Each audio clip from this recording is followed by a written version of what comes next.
É, acabar com o jogo logo. Hum, Restart. Ok. Restart tudo certo aqui. 3, 3, 3. Uhum.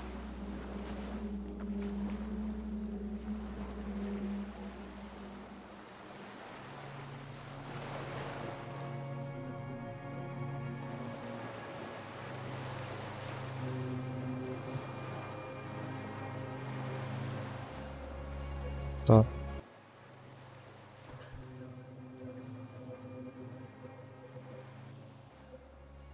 tá. Tá normal. Beleza. Uhum. Ok.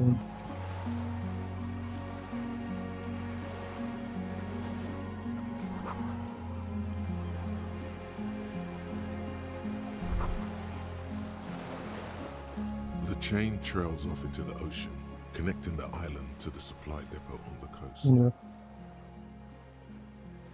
Ah, yes, so it seems.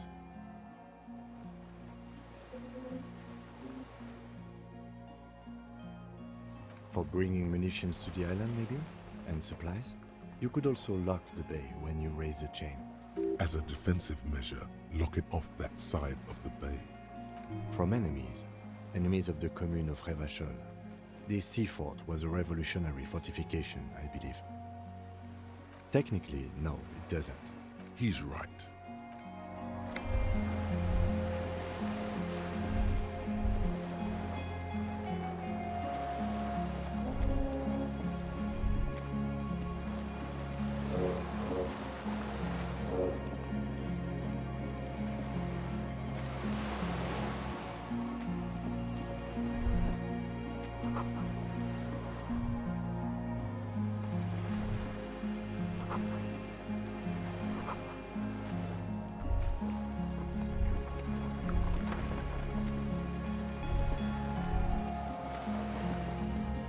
The dry grass crackles under your feet as you stop. Far away, birds' wings touch the still surface of the sea. The flock of quail departs, now more than 100 meters away, 102, 105. On the islet, there is almost no wind, just snow quietly falling on the reeds, bulrushes swaying on the waterline, long dried leaves chafing against each other, like a silent orchestra tuning at the beginning of some major work. A low hum. The air slowly moves through a concrete box, through its ancient slits and cracks, resonating, hollow. A big building. A silent hiss. Sea air moving through the needles of a pine tree. The faraway roar of the city, distant like today's dream. Before it, the sound of sand. The low tide filtered through its grains. A bird tending to its feathers. Snow falls on the water, melting away without even a whisper. Air flows out of a pillbox window. There is very little there. The air cossets flowers on a meadow. Absolute silence. Reeds motionless. Bulrushes motionless. A flake of snow falls on an extinguished campfire. Hiss.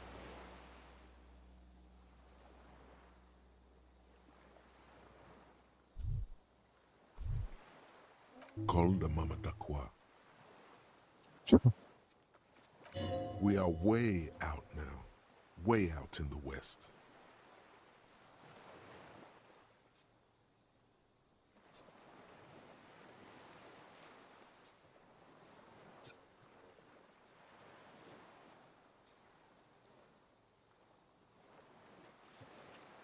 Uhum. Então, No, it's just your imagination. You can't hear such things. Yes? I have. Is that why we're stopping? The lieutenant nods.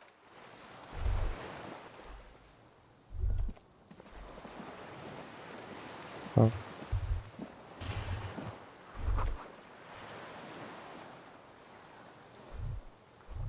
ICM? This feels familiar somehow. Insulindian Citizens Militia. It's the official name of the Communards Army, the black and white army of the revolution. Sounds an awful lot like. It does. The RCM may descend from the ICM. It's impossible to say. It was chaos after the war. The name was good for getting people to join us. Revachol West was mostly workers and criminals. Nice political thoughts rush through your neocortex. It's going to be hard to say them. Carrying around all that weight on a busted crutch is making you pant.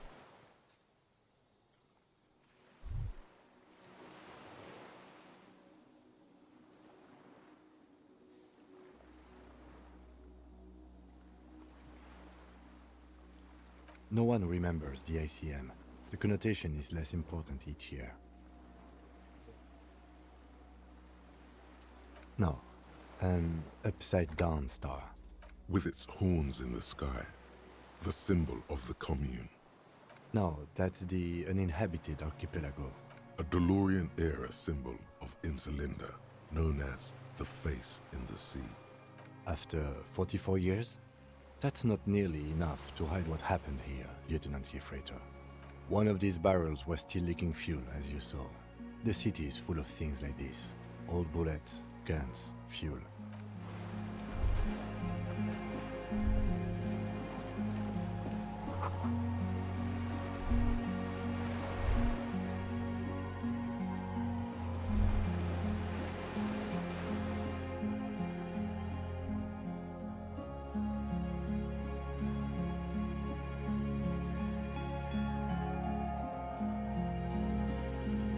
hmm.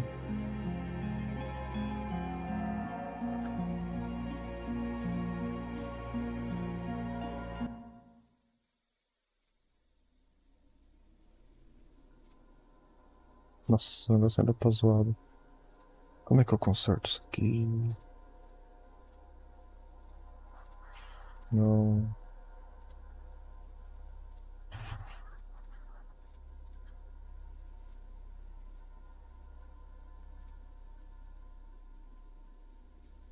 Como é que faz esse negócio?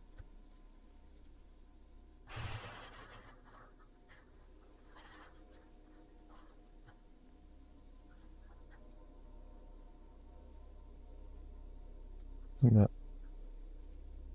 Mas. Deixa quieto.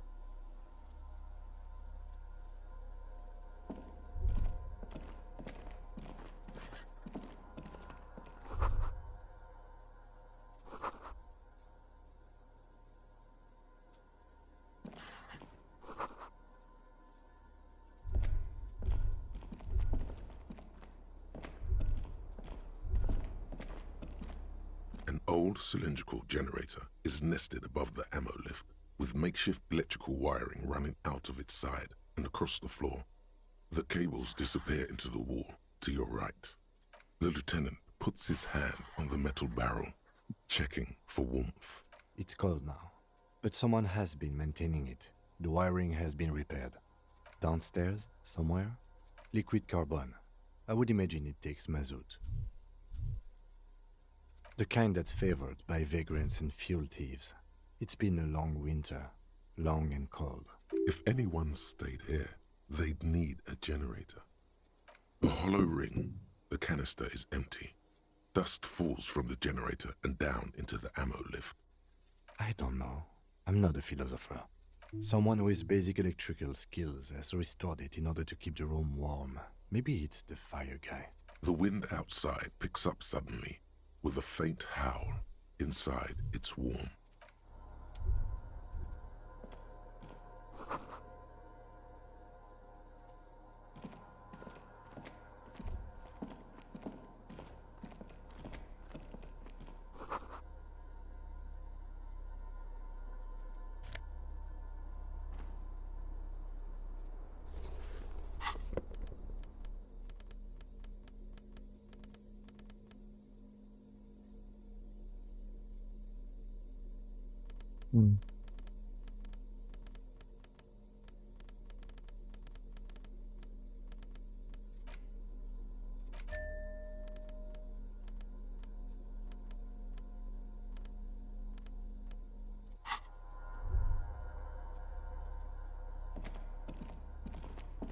Books and magazines lie scattered on the floor and on a makeshift cupboard. They are not particularly well organized. Most are soft covers, serialized fantastique and detective stories from the 20s and 30s. This disparate digest includes the classic Animal Adventures, among what is mostly commercial fiction and serialized stories. You find a magazine cathodique for electrical engineering. Then it's back to pulp. Light erotica, an international thriller about circuit benders. Someone's made themselves a home.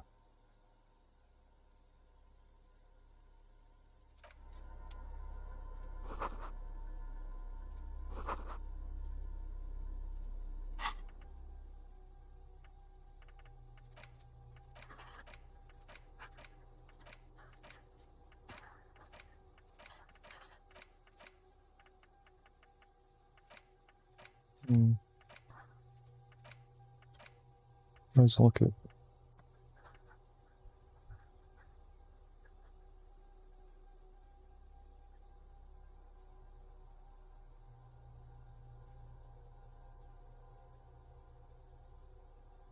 Acho que nem vai dar tempo, né, mas... É o último dia já.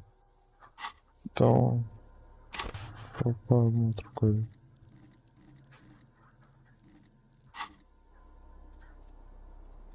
Soft covers, serialized fantastique.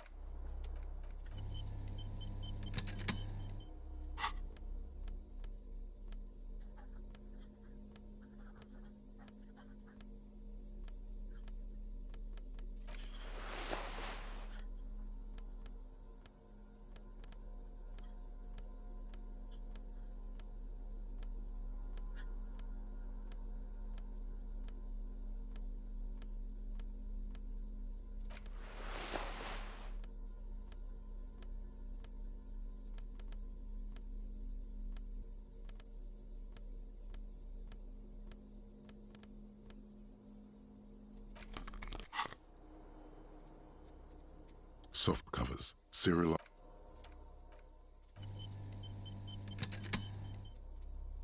Soft covers, serialized. Not that you can tell. This is a digest of someone who's dead bored. Most of it is for entertainment purposes. Maybe it's a little old-fashioned. There's a nude mag. The print in some of these is pretty small, though. This...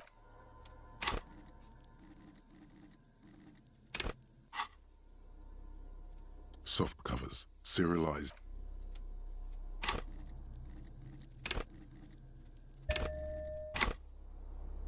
Soft covers, serialized. Still nothing. Still nothing. Oh.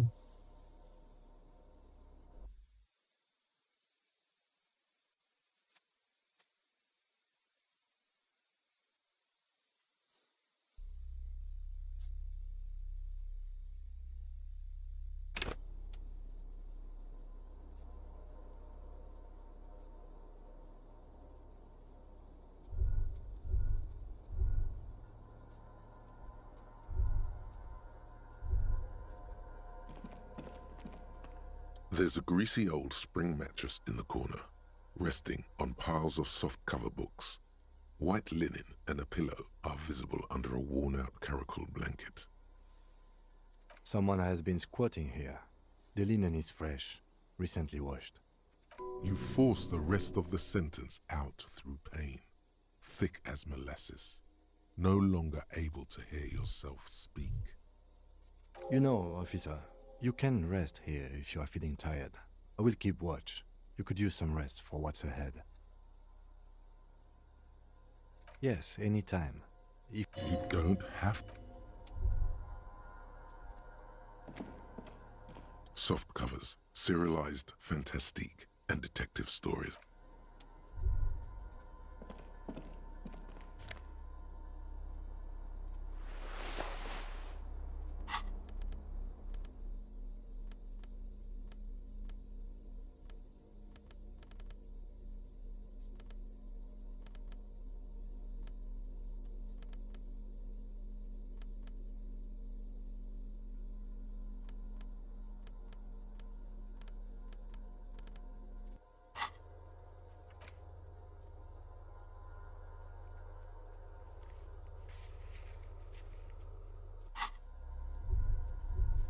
Esperar um pouco mais antes.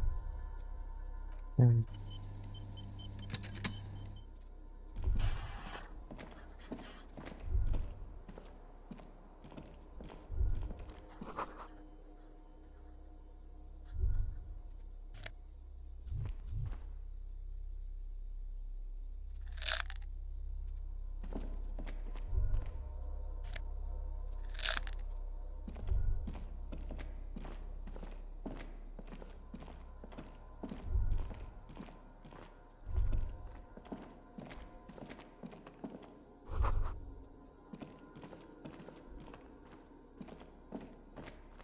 Green paint flecks off the monoblock aluminium cabinet. There are rows of switches on the front panel, a frequency band, and even a keyboard. The keys rattle like teeth. This keyboard hasn't been functional in decades. The console of an antique computation device. The generator upstairs, with wires coming out, determine it here. Urgence, ouvert, allumé, radiodiffusé. Sounds like this device was used to control the electronics here. Maybe it still does. This device was used to control the electronics in the room. It could open doors, control lights, function as a radio computer. The dial slides under the glass, silently. You make out defunct stations on the UKV frequency. The words, Feld Insula, are written on the band. Insular. This is an off-air radio computer, I believe, used for military communications. Nothing happens. We need to restore power before using this, officer. We should look around outside. There are barrels all over. Maybe one of them still has something in it. The boat engine.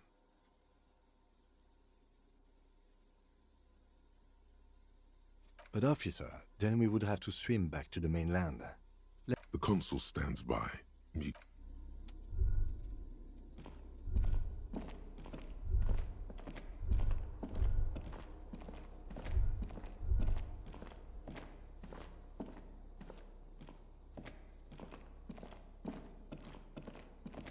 The greasy. The offer still. You face the concrete wall.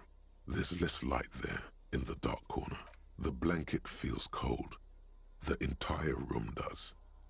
You feel yourself standing up in the darkness, right next to the mattress. Slowly, the world begins to hatch from the blackness.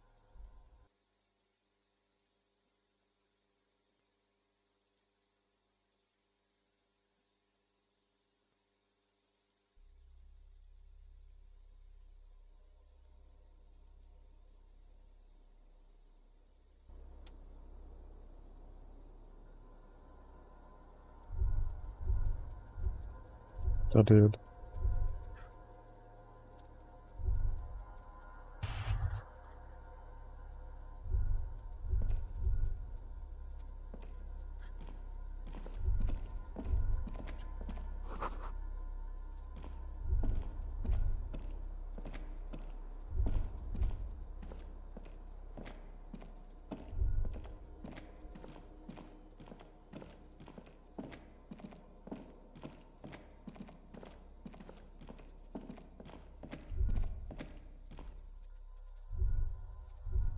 Eu não posso ir para o mesmo lugar.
Dolores Day, the innocence of humanism.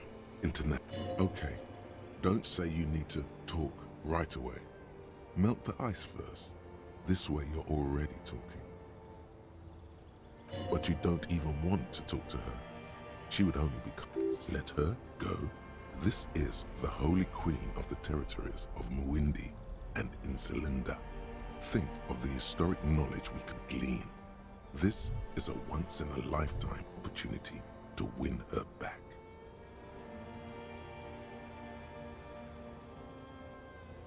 I'm going to Morova, to live there in Grad. It's 1 million kilometers away, Harry. Might as well be another lifetime. I'm sorry. I was heading to the aerodrome. I just don't have time to... She means she doesn't have time to tend to your emotion. What are you doing? Stop saying things like that. Just my scepter, my globe cruciger, a spare silk gown, a toothbrush, travel documents. Oh, this. This is just a wreath. The crown of immortality is made of rarefied light, mana and raw palladium. She looks at the suitcase, not knowing what more to say. Then, over her shoulder. Anyway, hey. I'm doing really good, actually. Both professionally and romantically. I've come to a fulfilling and peaceful period in my life. Don't say that. I know this positive thing sounds stupid to you, Harry, but it works. We all have... This is everything I always warned you about. No, Harry. No. I don't want a massive, epic showdown. I want to go to the aerodrome. We don't have anything to talk about anymore. Every combination of words has been played out. The atoms don't form us anymore. Us. Our love. It's all gone. I have to go to the aerodrome. I have to leave Revachol and you. And you have to be alone. Oh God, whatever you do, don't try to kiss her yet. Not after that. You're still reeling. You'll fall over if you try it now. It's not. But... I don't know why I said but. There is no but. That's it, yes. We've talked about it 1,000,000 times. You will... Where in hell? Stop. You're only making it worse for him. You never help with anything.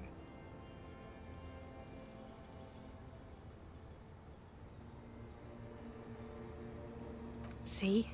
It just takes some time. For you, it will take something like 20 years, maybe? It was hard, but I can.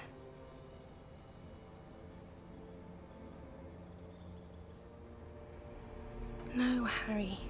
We already tried again. Is that how it is now? We should just try all good things twice and then give up. Not you too.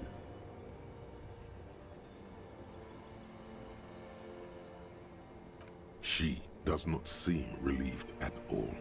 Glances over her shoulder, then at you. The neon sign of the video rental glows behind her. I don't know what you mean. Dolores Day.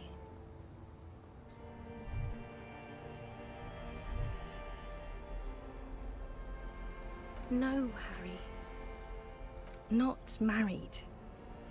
We were engaged then. Living in a little house on the outskirts of central Jamrock, past the lake that formed when a mainline pipe burst in the early 20s. At the end of a street called Voyager Road 21A.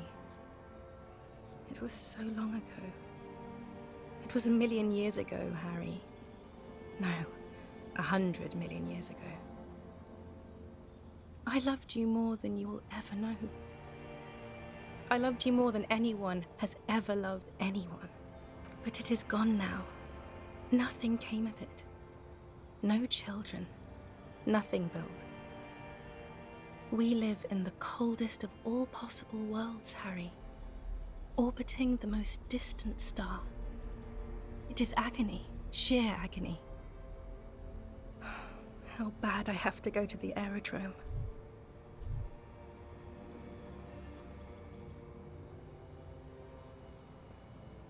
The questions will not bring those times back, Harry.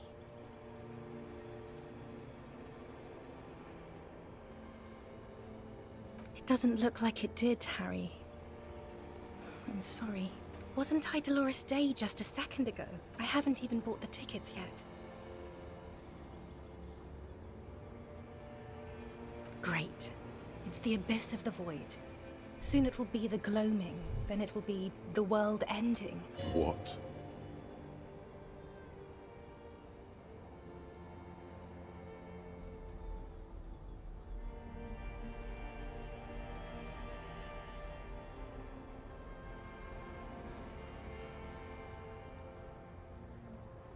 I am impolite with you, Harry, because you are the past. Me, and though this is how human beings... I was wrong. You don't have power over her anymore. You shouldn't have said that. Yes, Harry, I am. Things have gotten much better for me, now that I am the ruler of the known world. A tiny golden watch with red straps around her bony little wrists.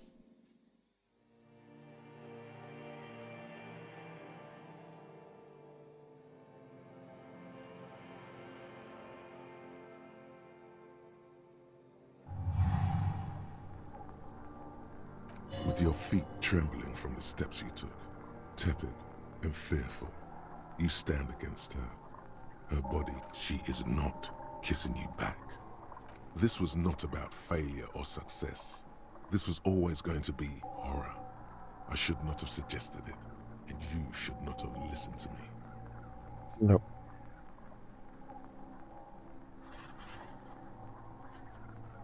Her hand does not return the grip. Distrust. For you. The curve of her spine, her shoulders hunched. She keeps herself stiff, her center guarded from your motions, unresponsive to your guidance. Nothing, just pillows against you. Unresponsive, but for the taste of apricots.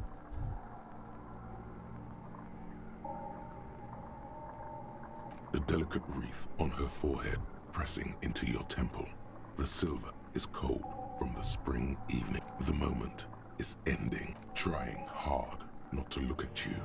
When she withdrew and you held on to her hand, she tried not to look at your face and see the expression there. Brother, you should put me in front of a firing squad. I have no words for how I failed you. No, Harry. Not yet. There is one more thing you have to see. I'm pregnant. Of course not. I terminated yours. Don't you remember? You poor fuck. Poverty-stricken fuck. Now, go ahead. Ask me more questions. No.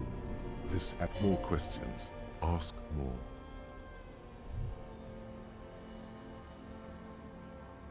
I am actually very ordinary, Harry.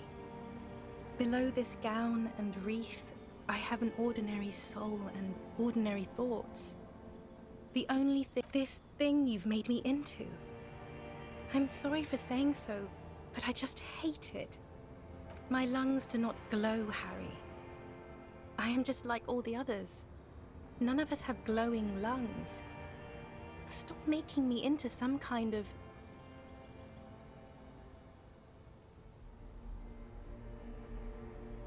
No answer.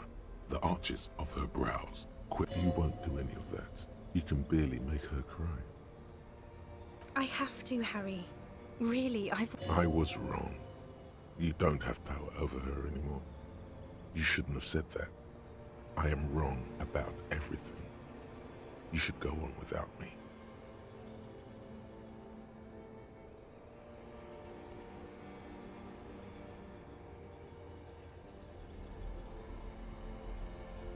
Light, life, culture.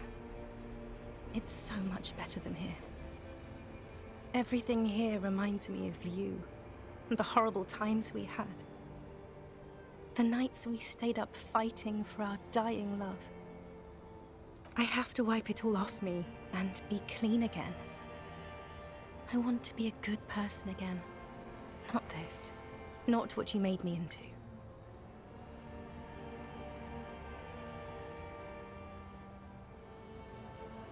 No. That would only be painful and dull. At the aerodrome, that was someone else. I betrayed her, overwrote her, and I'm happier for it. And I'm really going now. Yes. I won't see you, but you will see me. Oh, Harry. This is a dream. Can't you see? I'm already in Morova by now. Right here, tomorrow night. Once this dream starts happening, it keeps happening. 3 times a week, at least. And Harry, I'm suffocatingly beautiful. And young. And I smell of tutti frutti chewing gum. Like I did that time when I asked you for forgiveness. After leaving you the first time. So long ago. Oh yes, this is real darkness. It's not death or war or child molestation. Real darkness has love for a face. The first death. See you tomorrow.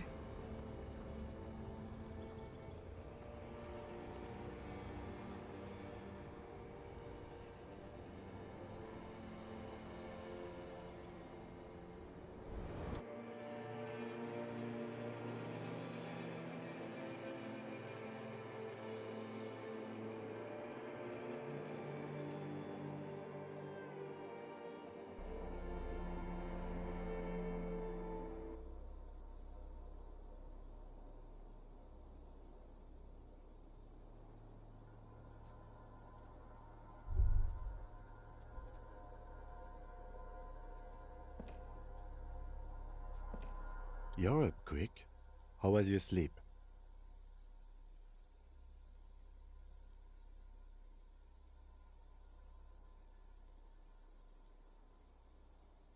I did not want to wake you. Perhaps I should have? Was it a job dream? The lieutenant nods solemnly. I understand. We've all been through similar things. It can be overcome.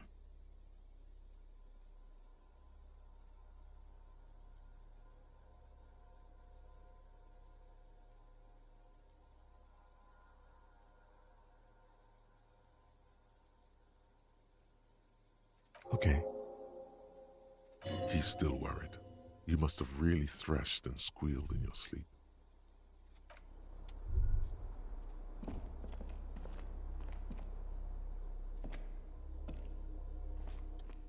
Soft covers, serialized fantastique and detective stories, animal adventures, a magazine for electrical engineering.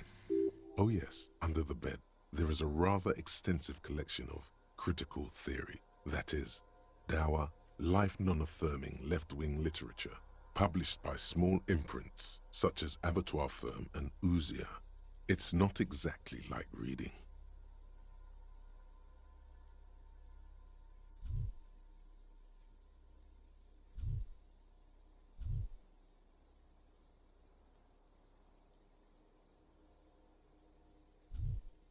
Ouzia. Humanitarian sciences. Stands out. Not a lot of critical theory around in Ravachol West anymore. Your incendiary remark has failed to provoke him. Wasn't there some in the communist student's room? Well, yes. That one student did. The little books seem inconsequential next to the big pile of frivolous entertainment covering them. Again, I am not a philosopher, but whoever has lived here, they have some education and a certain set of interests. Interesting. Soft covers.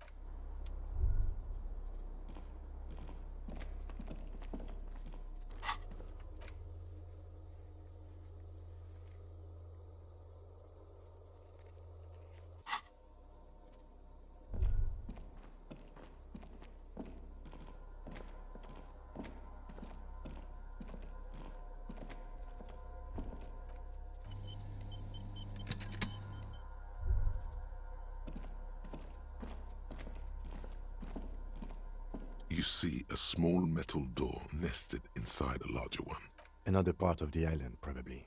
The lock looks like it could still be usable. Maybe this is one of the doors we don't open? He's right. It would be better to open its big brother. A powerful engine hangs under the ceiling. It must control the blast door. All right, I retract my statement. It was naive. Let's look around and get it open.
A strange feeling looking at the water. Maybe you should just wander off into the sea. Leave it all and walk in. Yes, cold and still. But love is warm like the... Yes, yes, yes. No, no. We're not starting with that. Not now. Not this time. This thought, perhaps there's someone there. Where it is always smelling of two. Maybe. You know it's going to hurt. In the rain mirror of the bay, you see Martinez reflected. Tall edifices of ruins reach into the water, like shimmering towers. And the shacks too. Pine trees and motor lorry. Islets and posts, like stepping stones, lead into the water in front of you. Go.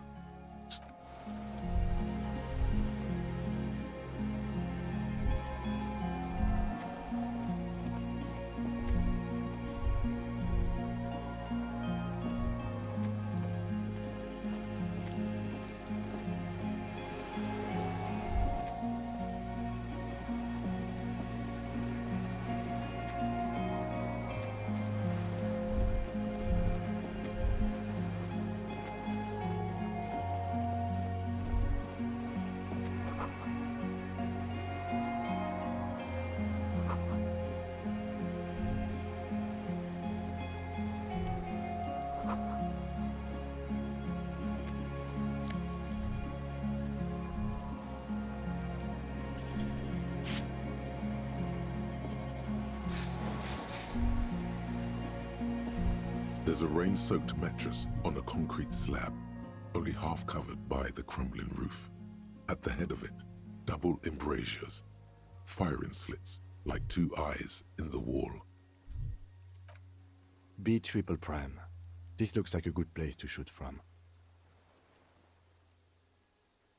A single-person mattress, modern, civilian use. Brand name, Marjorie. There's a fuel stain on the cover, along with cigarette burns.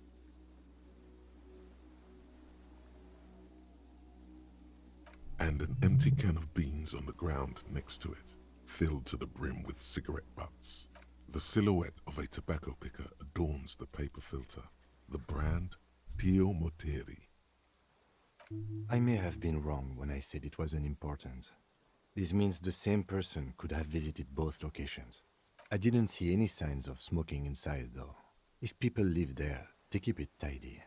This here may also be a smoking spot. There's a firing slit in the wall in front of you, like a little window. Quite old and grimy from years without cleaning by anything other than the rain.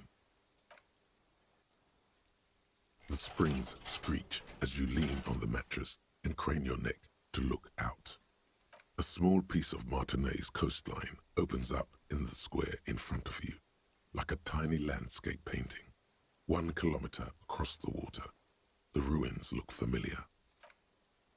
A towering skyscraper, its top floors shaved off by artillery fire. Capeside apartments. Rue de Saint-Ghislain, 33A and 33B. The red chimney and collapsed back of the 4-story tenement in front of the Whirling in Rags. Rue de Saint-Ghislain, 10. The doomed commercial area. The box-shaped silhouette of the Whirling in Rags. You see a small fleck of white on the rooftop, the upstairs window of Clausia's room, in the rain, reflecting light. What? Do you have a line of sight to the window? What are you talking about? Can't be certain. It's certain. I can see it. Through the scope of a rifle.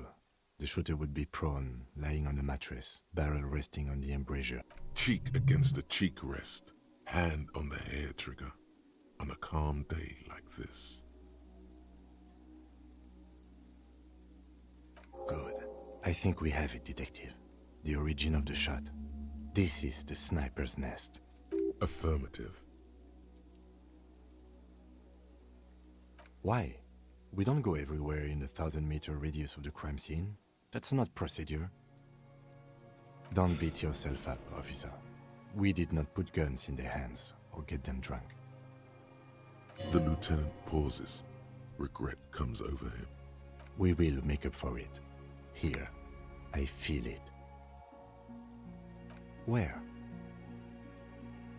He does not answer, just nods.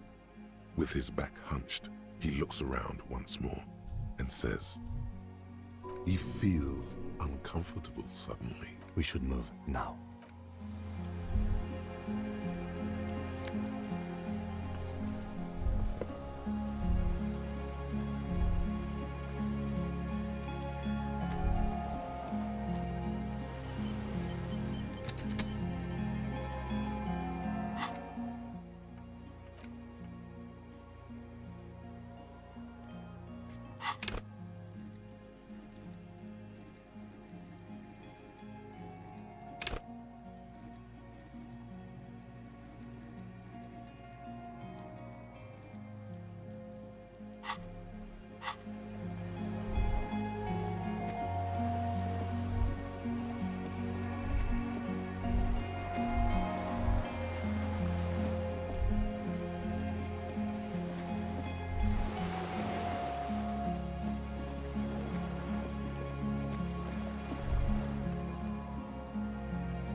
The heavy metal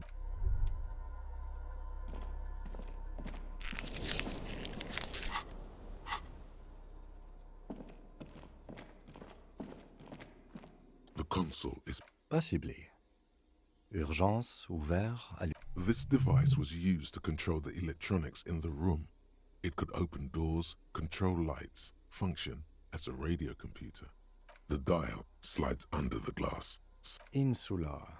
This is an off-air radio computer, I believe, used for military communications.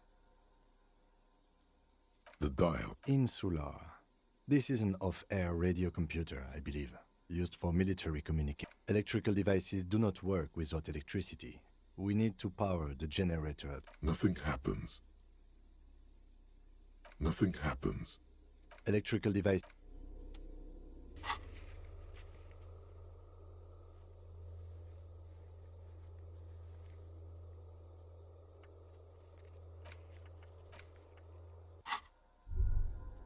The console is powered off and covered. Possibly. This device was used to control the electronics in the room.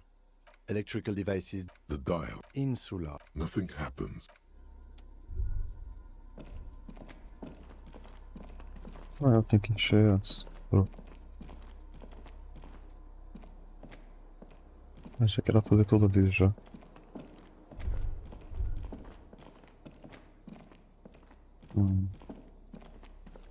This old cylindrical generator waits with its fuel cap. The lieutenant assists you, holding the canister up. There's a red starter switch on the side of the cylinder and a start rope. The recoil start wakes the old generator up. The machine sputters like an old warhorse. That should do it.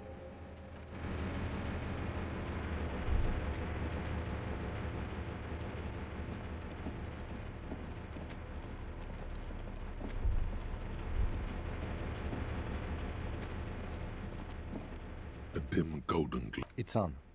Turn. Automatic. The blast door opens with a series of clicks. A shaft of light appears, then widens as the light shines in.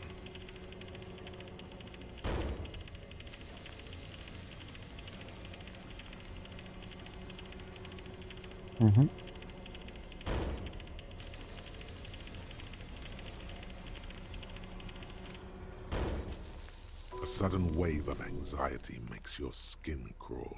After you. Don't be. I have a gun. Extra good that I do. I don't know.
wearing tracksuit trousers, leans on the frame stock of his rifle. He gathers a big ball of spit in his mouth, then spits it out into the extinguished fire before him. He raises his black eyes, hooded by creased eyelids, to meet yours, unclouded by cataracts. His eyesight is sharp.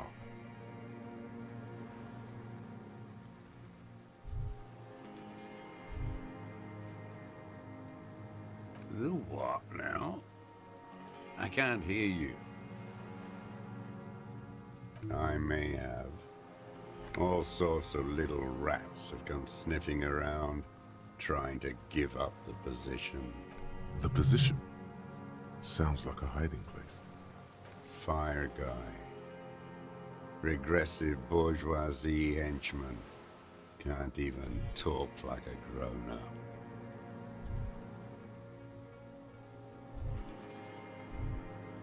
My eyesight? Yes. Helps me see all the shit. A shudder of disgust passes his left side. His right side remains motionless. I did. And you opened it. How? I should have burned that console down. Reactionary rock and roll music. Play. Told you we shouldn't play sad FM.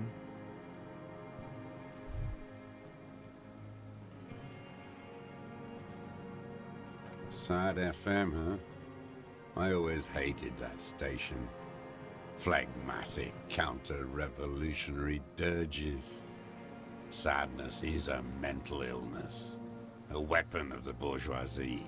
The fascists were right about rock and roll. It is degenerate. Hip gyrating, mental illness music. It's not nice. It's a piece of shit. It's a triangong. A Samaran rifle. How did you get hold of one? It was sent to us by our brothers in the Signal commune. Military aid. It has stayed true to him. He can still make it sing. You heard me. It's good now. Like chalk wiped from the board.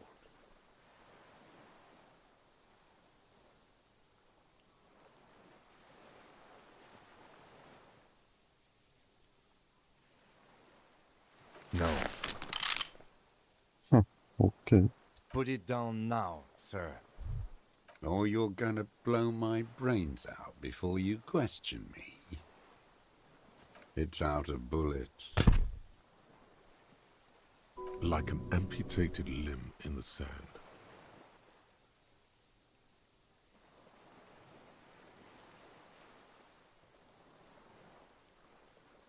My name is Josef Lilianovich Dross, political commissar of the 114th I am a deserter, a partisan, and a prisoner of war. This is my termless surrender. The commune of Revachol? Do you mean the ICM?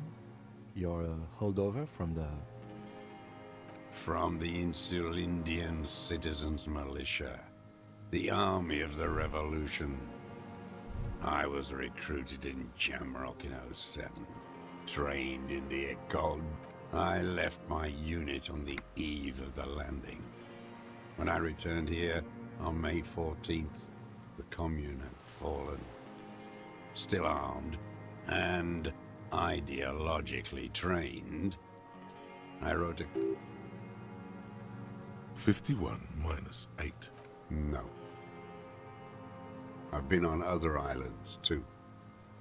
I was an Resurrection until they turned it into a spa in 18. Then I was an E-48, a nameless sound, until the sea washed over it. Then I came back here. That was 22 years ago.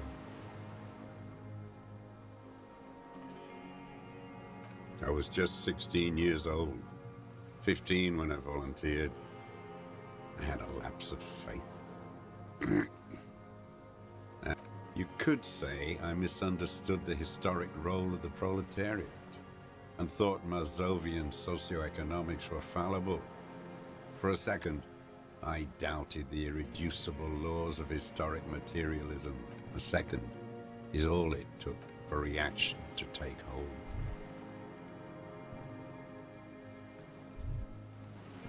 Petty bourgeois terror. It's in all men. It's the same thing. You haven't seen it. Not really. Not naked. It's impossible not to be afraid. Ih, meu mouse parou de funcionar, what the hell? Pera aí. Alright. It remains unclear what it is. He makes leaps he doesn't expect you to follow.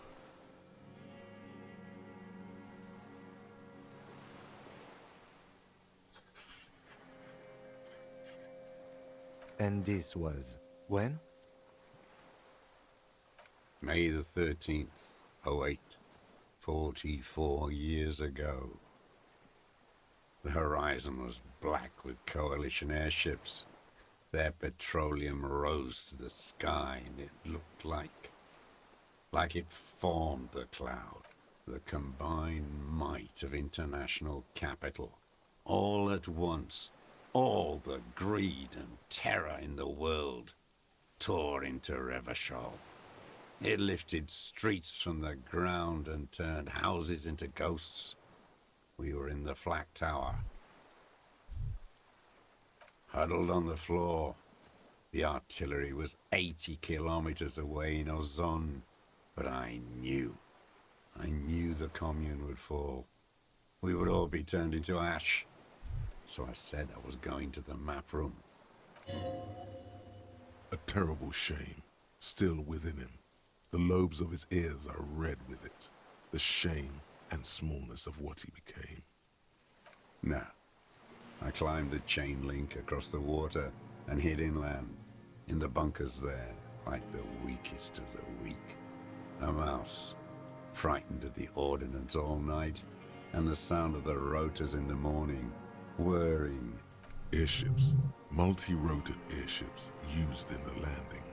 Aerostatics. The landing had started.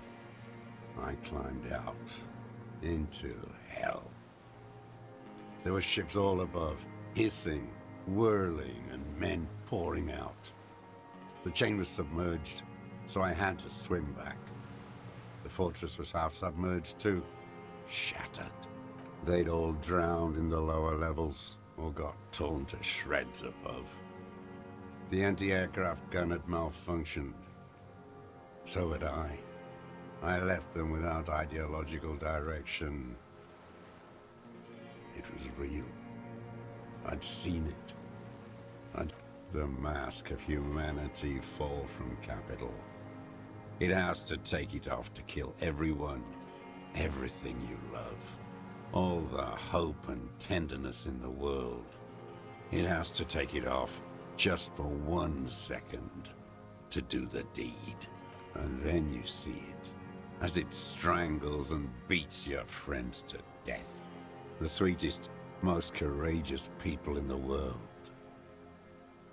You see the fear that the bourgeois are not human.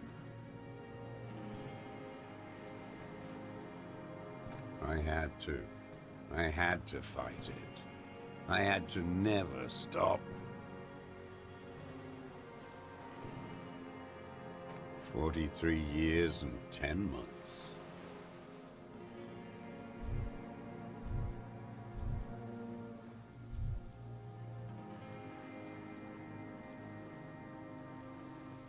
It's inhuman.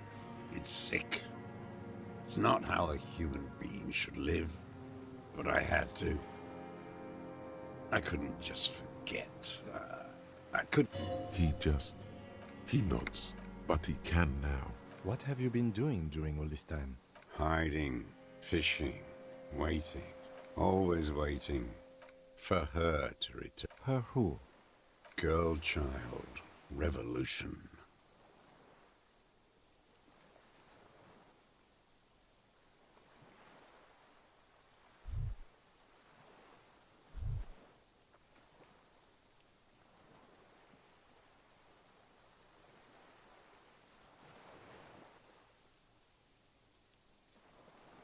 They have you.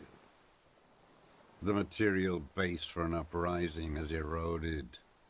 The working class has betrayed mankind and themselves. The historic opportunity for a revolution has passed. It will not come back anymore, however hard I try, whatever I do. What has he done? Perhaps a confession will lighten the load. Yes, what? To get things... There is no flame to fan.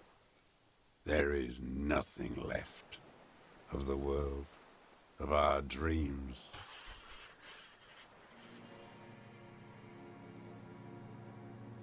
It was hard in the tens. I didn't have partisan training. They were searching for stragglers, those bloodhounds. Floodlights on the water at night. There were posters, campaigns. We communards still hoped, and they needed to snuff that hope out. The East capitulated. Martinez and Cold City were turned to dust. But Jamrock, Forburg, even Coron, and Boogie Street, of course. Those fucking kips had Marsov coursing through their veins. And others too. Some cordons of Revachol was still fighting. There were cells. I tried to contact them. Soon they all went silent. The frequencies dead. At night, I used a dinghy. I only went after dark then. When I got to the city, I stayed underground. Patrols, you lot, the commons too. They'd started snitching. In the city, you move underground? From bunker to bunker. Not anymore. No one cares now. I don't even have to hide. They think I'm another antisocial vagrant. I could walk straight into that town if I wanted. I just...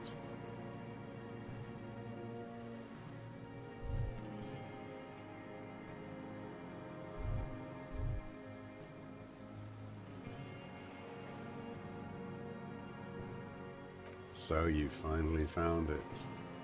There must have been a small squadron's worth of arms in there. Elmer Graves, right?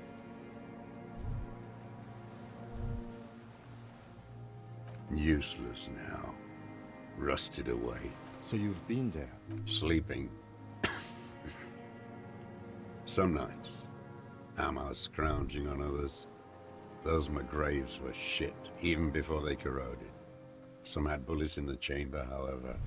You feel the dots connecting.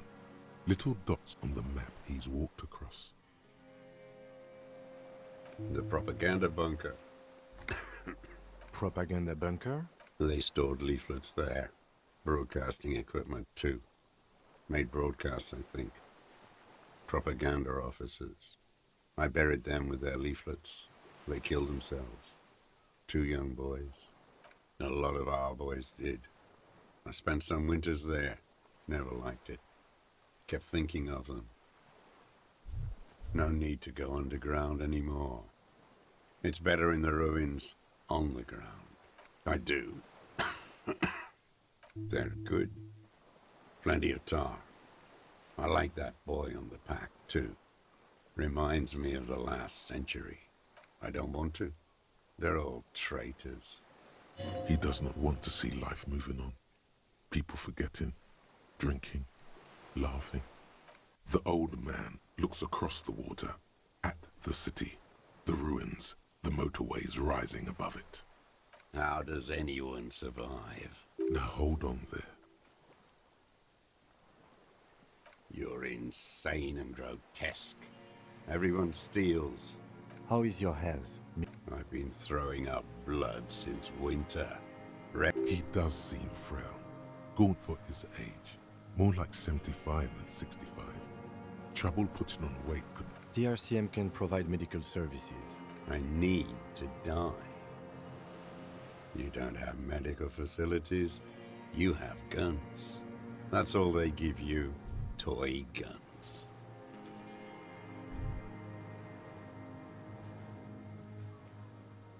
There's nothing to look over. The tree... I have been running out of that stuff. There's no way he could manage the pain without them. It's safe to say he is addicted to painkillers by now. It's the little joys. I have holes in my brain. Years missing. Others filled with pain only. I don't even know what. Inferno?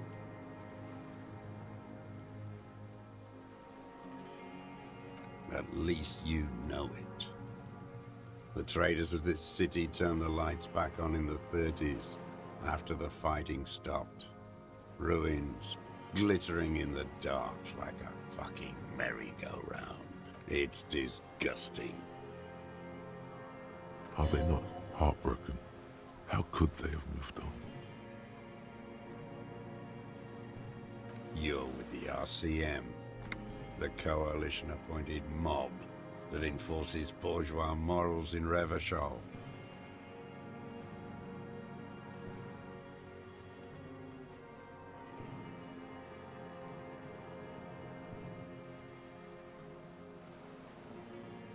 You're the RCM. You represent the Moralist International, the enemies of humanity who took this city. I represent their adversary, Le Parti Communiste. Take me to them as a prisoner of war. I have relinquished my weapon. I can no longer serve. No superiors can relieve me of my duty. You bulldoze them all to a mass grave for trying to free humanity. A spray of blood from his mouth on the black charcoal in the fire pit. Rene, the royalist on the coast, said, Liberal reactionaries signed that instrument. Traitors who should have been burned alive. Is that part of why you've been here all this time? Because the party didn't surrender? he just wipes the blood from his chin. I don't think you did. You live in a delusion. Radio shows, speed racing, and sporting goods. It's not real. It's not an island. What? It's a defensive fortification of the commune of Revachol. And I am its last surviving The congenitally deformed King Philip II built it to restrict access to the Bay of Revachol. Coalition military called it Operation Deathblow. I later found out on the radio they called it Deathblow. You're one of them. Tell me, who speaks like that? We had 50 million people on Caillou alone.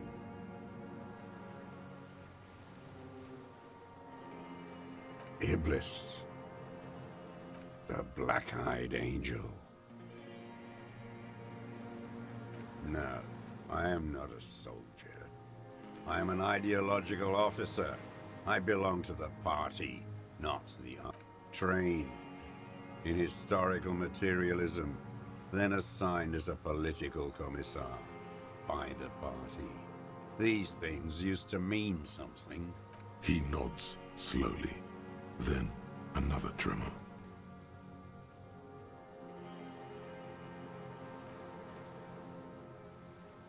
He looks away to the sea. There's nothing serious in this world. His gaze follows your motions. The rifle feels still warm from his parched hands. Not the metal. The metal is ice cold. This weapon has been modified several times. The rifle's in a shabby state, like a crutch that's seen too much travel. On the butt, you see Vespertine writing, burned into the wood. Triangone, 4.46mm, made in Sinyao. Worn, personalized even. Looks like this weapon has seen a lot of use, hasn't it, sir? No response from the old man. The plastic cape around his shoulders rustles in a small bout of wind. Jacketed, military-grade ammunition. Stable in flight. Good for hitting something that's very, very far away. As he speaks, he stresses every word. He's liking this. I wonder how old it... The old man does not answer. The old man keeps following your motion with his gaze. This looked very much like the murder weapon. It could be used against him to get a confession. I've used it for killing people. Here we go. A trail of blood. The lieutenant smells it too. Killing people? It's a gun. That's what they're for. You want a moralist euphemism? Defending you. I've used it. Interesting. There is no after the war. So he's continued killing after hostility. This is it. You can feel it, like battery acid on the tip of your tongue. Something you haven't felt in a while. But this is what you live for. The great serotonin, the solution. Go in straight. No. Be careful now. Don't mess this up. Remember, he wants to tell you. Get personal.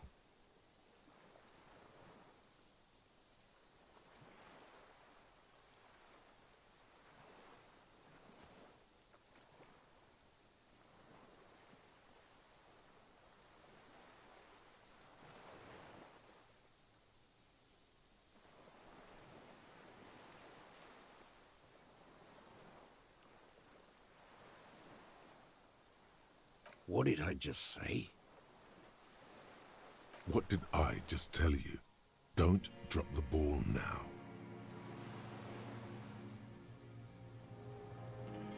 The who now? He heard you. He just wants to hear you say it. You're in.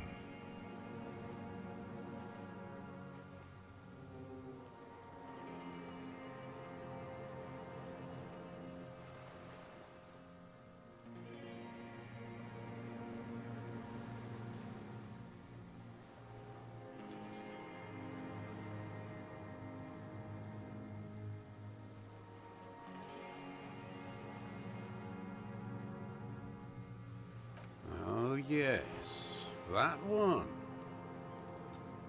Ugly piece of work, that boy. Did you kill him?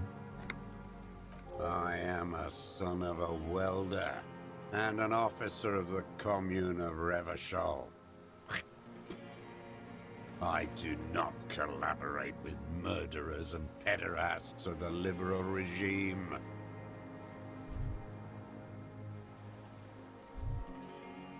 A drop of blood in the saliva.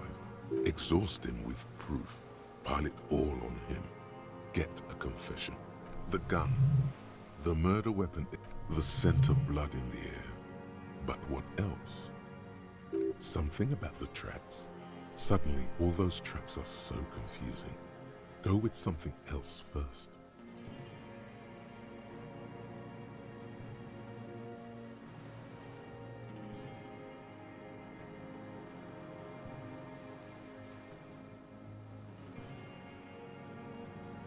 I saw you poking around there, looking for evidence. You're damn diligent when it comes to dead fascies. Did you like the view? You had direct visibility. There are embrasures in the concrete, specifically meant for a top follower to use. And you had a long-range rifle in your possession. You've been here a long time, Mr. Dross. Too long. You clearly need medical aid. I'm ready to die. I've done my part.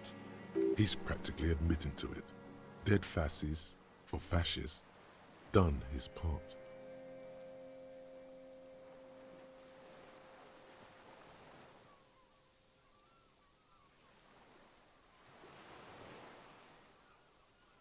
You're sad for your fascia brother, aren't you? One twig got broken. Now the others are sad. Almost. He almost burst out there. Keep piling arguments. Anything.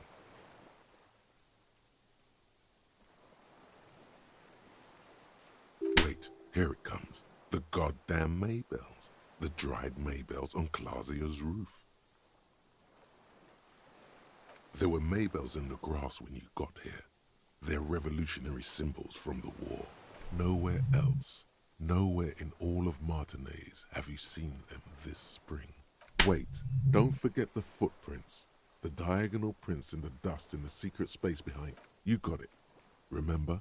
The boot prints were like no modern soul. Maybe don't beat yourself anymore, though. You're not immortal.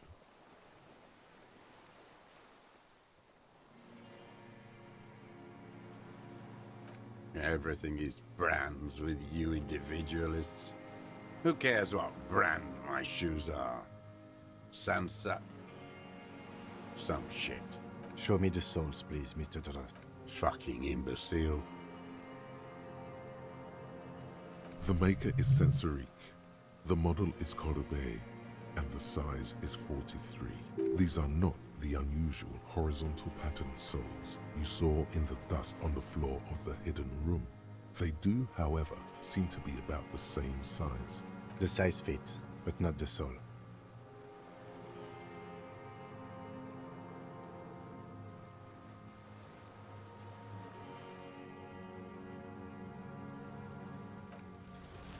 Sire, he doesn't have to be wearing them right now. Racking those brains, are you? Desperate to report something back to your masters? They must have really loved that dead fuck. The lieutenant gives you a quick sideways glance and nods to acknowledge. The prints were his. You can see it in those eyes. He can't keep them from flickering, looking for something. The old man stares at his own prints in the ash around the fire. Silent suddenly, some strange process within him. A gush of wind. Seagulls in the distance. More. He's gonna crack. But you need a little more. Damn Maybells. The whole island is turning white with them. He seems tender suddenly. Nostalgic even. A strange mood swing. So many this year, too. The spring is coming. No, it's already here. Wash the filth away.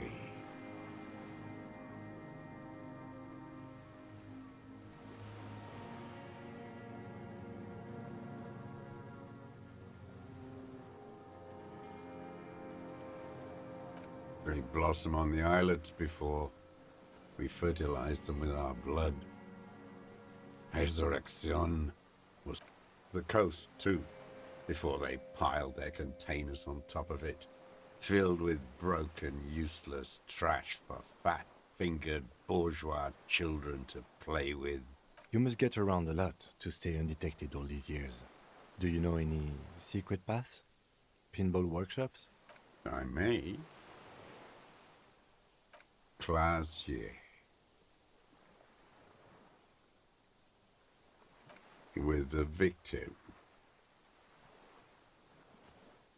There is a small tremble. Looks like a smile. A crooked smile. Yet isn't quite voluntary. He's about to burst. Don't leave any loose ends. Get him on everything. Not a lot of guns around that use military-grade ammunition, are there? It's a real gun. Not like your musketeer pistols.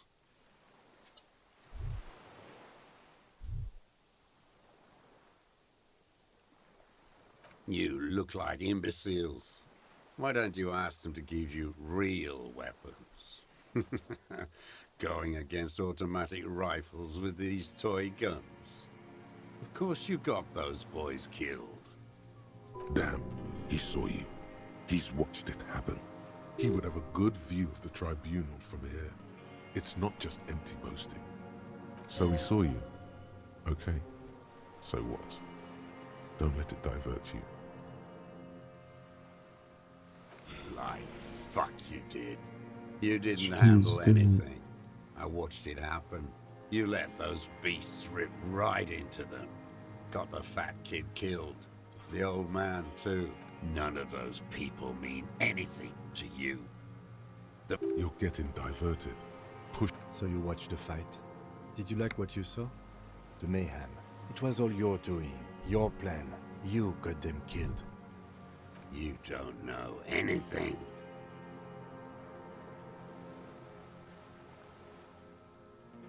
You know what? You're right. I'm convinced this made the shot. Should we call it? 4.46 jacketed ammunition, modified for range. Good. This feels good, doesn't it? Tearing things up like this. When you have the murder weapon, you have the killer. Murder. You know who he was. A Coalition-trained murderer. Armored and armed. He wasn't human. The blunt end of a hammer. Dripping with blood. Beating us to the ground. Moaning with joy. You hounds get so thorough when a company-trained killer dies. I haven't seen you on this coast for 40 years. You know, maybe I should have killed one sooner. Got your attention. Now you stop beating druggies and prostitutes in your basement. Now you come to investigate. Not when they die by the hundreds. This is it. Shot him. Shot him. Say shot him, not killed him. Oh, the inhumanity.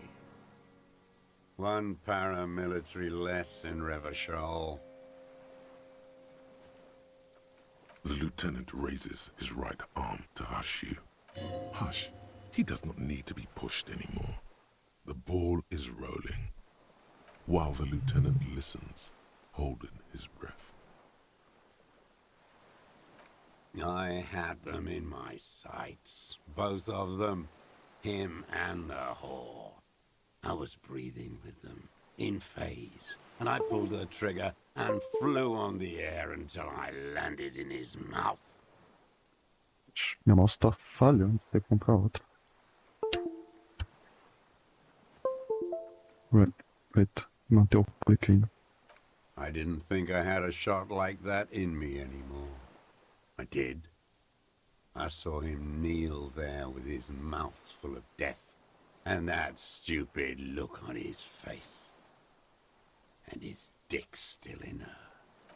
Nothing. I went to sleep. Next morning there were Maybells everywhere. The world was white, or what's left of it anyway. My last spring here.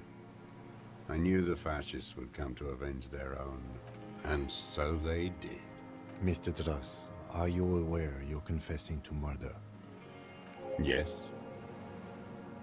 And you were looking at them, the victim and a young woman, having sex, through the scope of your rifle that night, before you shot him? The old man nods. Why? Because that's what they were doing. The motive. This is where the motive is going to come from. Deixa quieto. You can coax it out of him. The lieutenant's preparing the ground. I don't understand. Do you, detective? I don't understand this part. I'm always looking. Are you always looking through the scope of a rifle? I'm just trying to understand. A rifle scope has the best magnification. Helps him see all the shit. And if you don't like it, Click. then you pull the trigger? Yes. Think of it as a form of critique. You got him going. Connect every little piece now. Wrap this up like a gift. Start with when he first saw him. It will give him a chance to ramble. 3 weeks ago, when the rich hag came in on her galley. Her honor guard came in tow. Joyce. He means Joyce. Wrinkled up whore.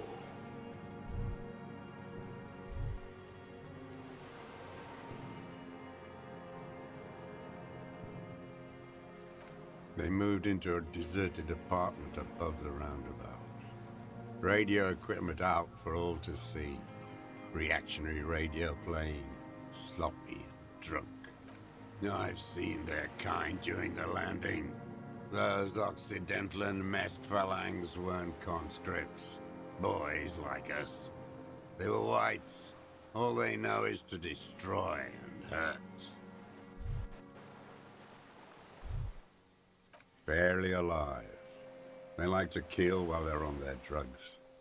After the landing, in the burning years, I would take shots at them. End them. The worst ones, if I had a bullet to spare. I could see they've returned now to show their real face. The face they don't dare show their bourgeois voters back on Mundi with their families and polyester clothes. Them fucking. I didn't like that. Jealousy is a reactionary concept. I didn't like the Reaver enjoying himself, drugged out, soothed in the arms of a young woman. I wanted him to die so he could not enjoy life anymore. And I wanted to see his head explode. That too. She should know better than to hold a child murderer between her thighs. I knew he'd be there for one more second, writhing. That's all it takes for the bullet to reach his head. Now that I think of it, I wasn't aiming for his mouth. I wanted his brains to spill out on her. But you can't have everything. He wants to see her covered in blood, to punish her.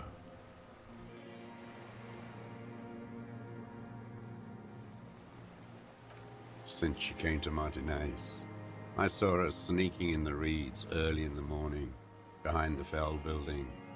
It was dark, still winter. She didn't have her skimpy outfit on then, just a spot in the night, moving. Past the Fell building on the coast? What was she doing there? Hiding something in the water. She had a fag after she'd done it. I was up in the ruins there. She couldn't see me, but I could see her, smoking. She was nervous, but not scared. Her passport and tickets to Villiers. And from there to Cachet Brut.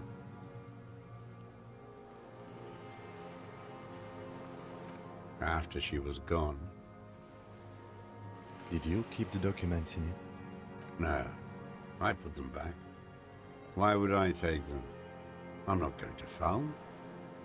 Oh, I mean, in the water, behind the campsite there. I don't remember precisely. It was in the winter. It was cold out. A strange confusion comes over him from time to time.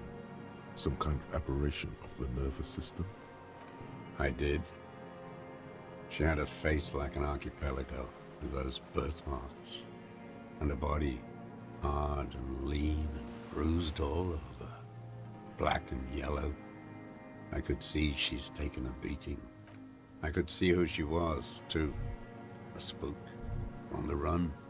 Revachol's the cloaca of capital now. All the bagmen and arms dealers end up here to do drugs and have sex like animals.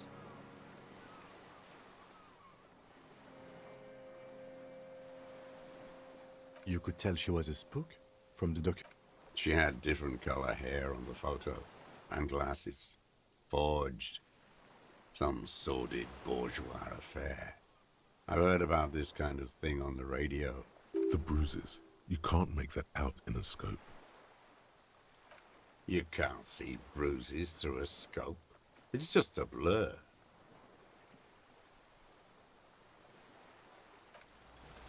It quickly comes to you.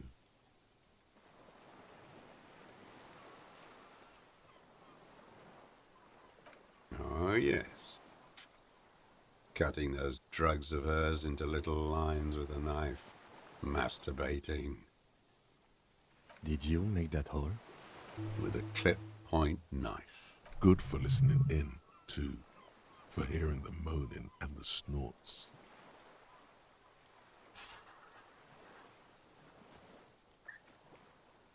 Like that, too. Yes. Bending like a bow against the glass. I've been through all of Martinez. Every nook and cranny. Yes, that too. The things they did in that little room.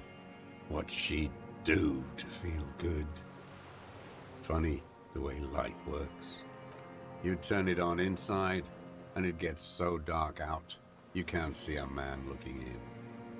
I learned that in the 20s, when they were still hunting me. I've seen people do some. Those two took the cake. You hear the familiar scribble of the lieutenant's pen. A quick glance at you. One more loose end down. We're doing this, detective. How did you get in there? The hidden pinball workshop. I can just walk in there now after a good wash. I told you, they think I'm an antisocial. Closing hour is a good time. The kitchen's empty. You had to open the steel door in the kitchen? How? I got that open a long time ago. Some bourgeois game merchant lived there. I don't know, 15 years ago. He left spare keys all over, and I took one. Then I saw her turn the light on one night in my scope. Andy found use for it. A spare key, like the one hanging behind the Union Box window. She practically breastfed that man. You wouldn't believe the things she let him do to her.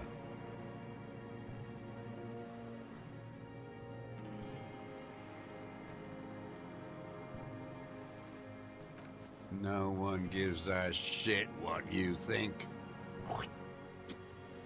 You and your cronies kill 10 working-class men a day. I've heard the statistics on Channel 8.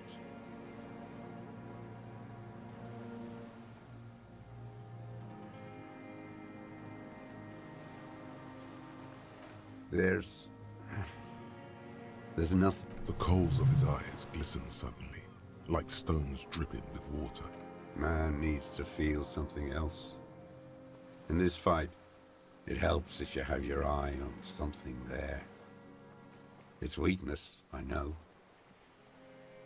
Yes, over the years. It's not unproletarian. No. I don't really know. I was there one night and she was crying, like a child, in the corner of our room on the floor. The day after I killed him.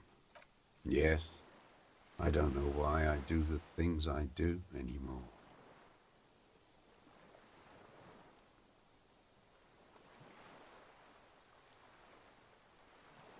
Maybe, I told you, I have holes in my brain now.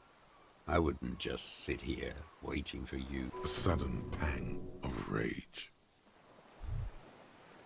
If you came 10 years ago, I would have killed you. In the silence, the lieutenant draws a line. One more down. Her. You hear a low-frequency hiss, barely, beneath the audible spectrum. Then it's gone. The lieutenant nods at you in acknowledgement. That's it. Motive. We have it. Where is she, that Clazier? I haven't seen her there for days. Gone. I knew it. She kept staring into the scope this last week, at the island, like she knew. She'd look, at night, crying or smoking on the roof, staring right into me. He knew she knows. She was looking at the island, figuring it out, day by... We could get more. We've got him talking. Who knows what he's seen and done over the years? You could get more out of him. He likes talking. Enough. Take him in. Bend his arms behind his back and end this. A tragic comedy. Druggies, prostitutes, and rentiers. A strange little engine seems to fire up in him again. It straightens his back. Specifically, the whole city is a charnel house, stripped clean and draped in neon. But Martinez is the worst. Because of the racists, everyone is a racist in Martinez. It's their favorite thing to do in the whole world. Listening to race-themed radio shows. Pumped full of steroids and Radio Revachol 92. Race this, race that. It's all sanctioned by that Social Democratic Union and the farce of a Social Democrat who runs it. Yes, the fly larva in his container.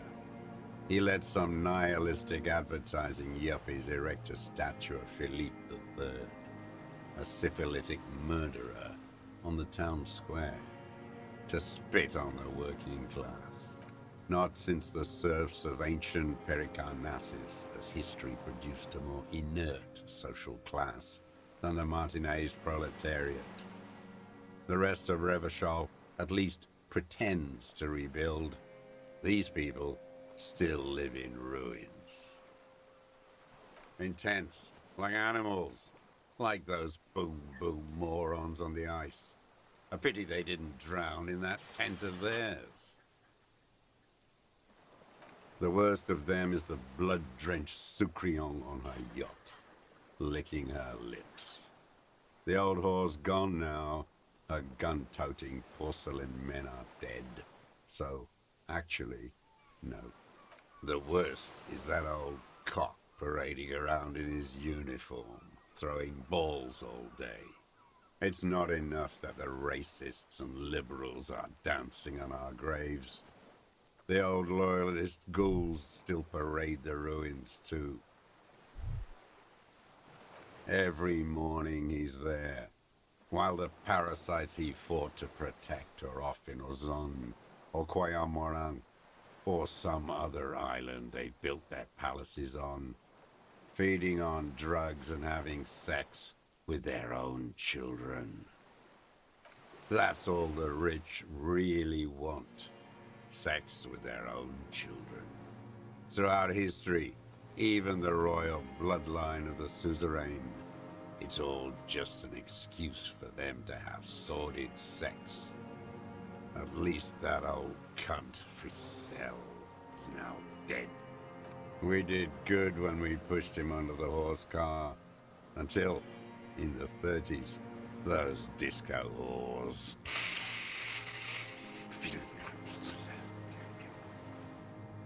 The disco whores are too much.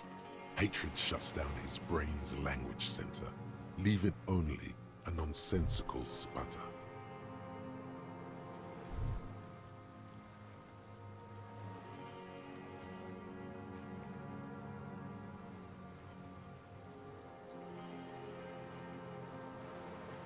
Another hideous disappointment. Unions are the real enemy.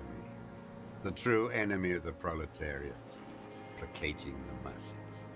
Disappointment, so personal. He displays a familiarity with the union's top brass. That deformed toad? I wouldn't expect him to wipe his own ass. I mean, the brains of the operation.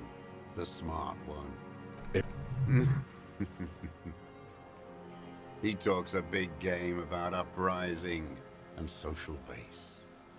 They must have sent the smart one to some university in Le Jardin, where it's alienation this and hegemony that. He's been sweet-talked by this Edgar. They must have met in person for such animosity to have developed.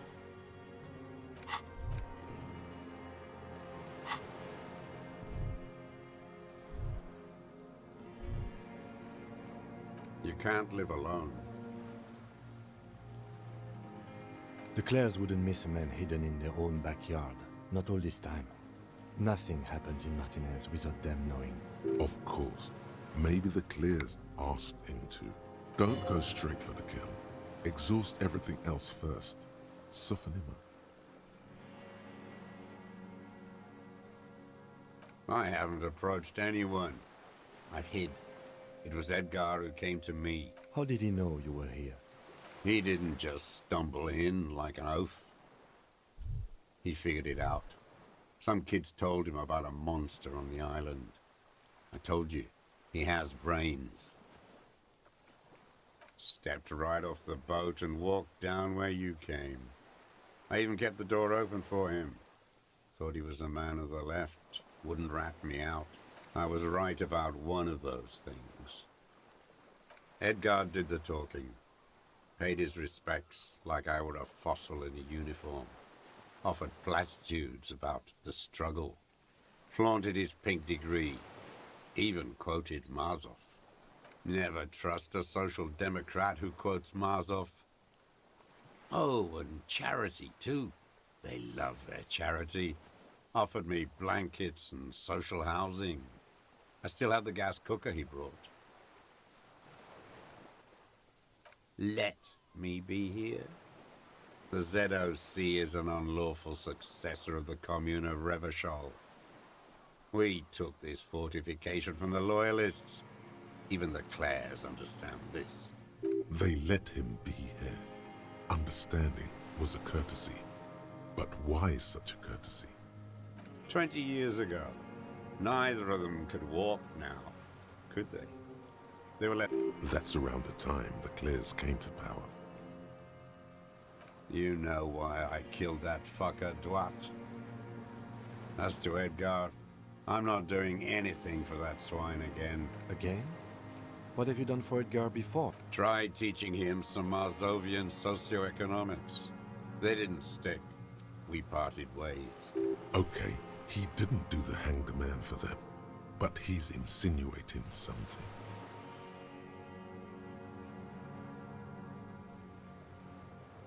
Every fucking morning for 34 years. Throwing a ball. One ball against the other. I've always loathed that game. That is not a working class game. I don't care what they say on radio. Royalist ghouls played like it was life itself. Click, clack across the water each day. And that uniform, like a parrot plumage. I won't even mention that he's a traitor to his race. A Patank maniac race traitor. I remember him. I remember him from La Noce. Not him personally, his make and model. There were tens of thousands of them. I thought we took them all out before the liberals came to their rescue. We missed one, that one. There doesn't seem to be a single person under the pine today. Not even Gaston. Alone. Fat and plump, like a pheasant. Just begging to be popped off. Please, Mr. Dross, shoot me. He whispers with such predatory hunger. It borders on longing. Not yet. I like to look at him strut around, place the crosshair on his medals, right on his face, and just fiddle the trigger. Think about it. Let the bonbon melt in my mouth. Save the treat for later? He is a juicy bonbon, that one. A real treat for the black day. The blackest. When I put that gun in my own mouth, I think, no, don't waste it. Put this lead in that cock, René.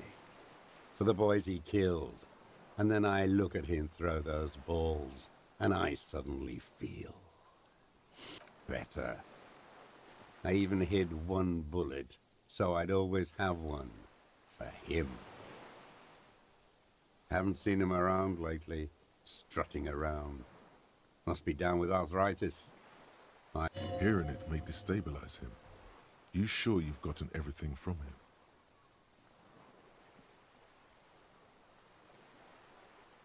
No. I waited too long. I waited too long and now he's dead? I'm sorry, Mr. Dross. I understand you knew him for a long time. They're all dead now. Fuck it. If he really wanted to kill him so bad, he would have done. There must have been 1,000 black days on these islands. His health ailing. And I blew them all. What does it matter now? All human beings care about each other. I cared for seeing his head explode. Now, fuck you. You think I haven't seen people die? It's all I've seen them do. Fuck and die. All the other plans we had. To love. To colonize the Pale. It's all fucked. He's not okay. This is just another black day in a row of black days. Something strange is keeping him together. I don't even care about those whores anymore. Renee must have been quite a loss for him. Maybe you could still get him to talk about things that don't require as much rage, because it's not there anymore.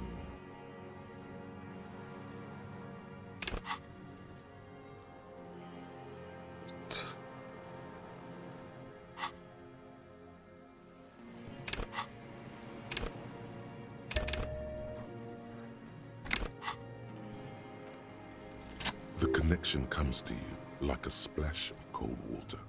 Dark, cold water.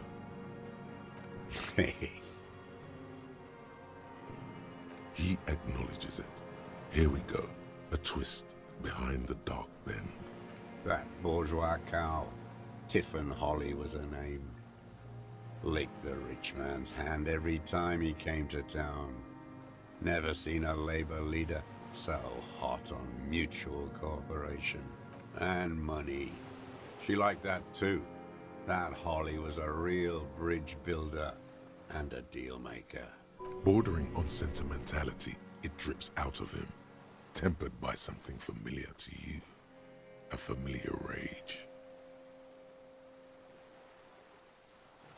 She was. And she was real soft on those money men. Had a Barbara Muscova bag over her shoulder that she liked to bring to work. Called in, they say, on the eve of battle. Ran away. Vanished like a piss stain. No, that's not quite it, is it? Did she? They say her daughter called in, not her personally. But that wasn't really her daughter, was it? No, I guess it was not. She couldn't make the call herself. Here it is, the bend in the river. Because she was dead. Just say nothing. The cow caught a bullet in her right lung. Fell into the canal grasping her tit and drowned. Or bled. Hard to say. It was a sloppy job. And a moving target. She was going home. Waddling. Dressed in yellow. Drunk like she often was. The ruins were black around her, and she had a yellow leather bag under her arm.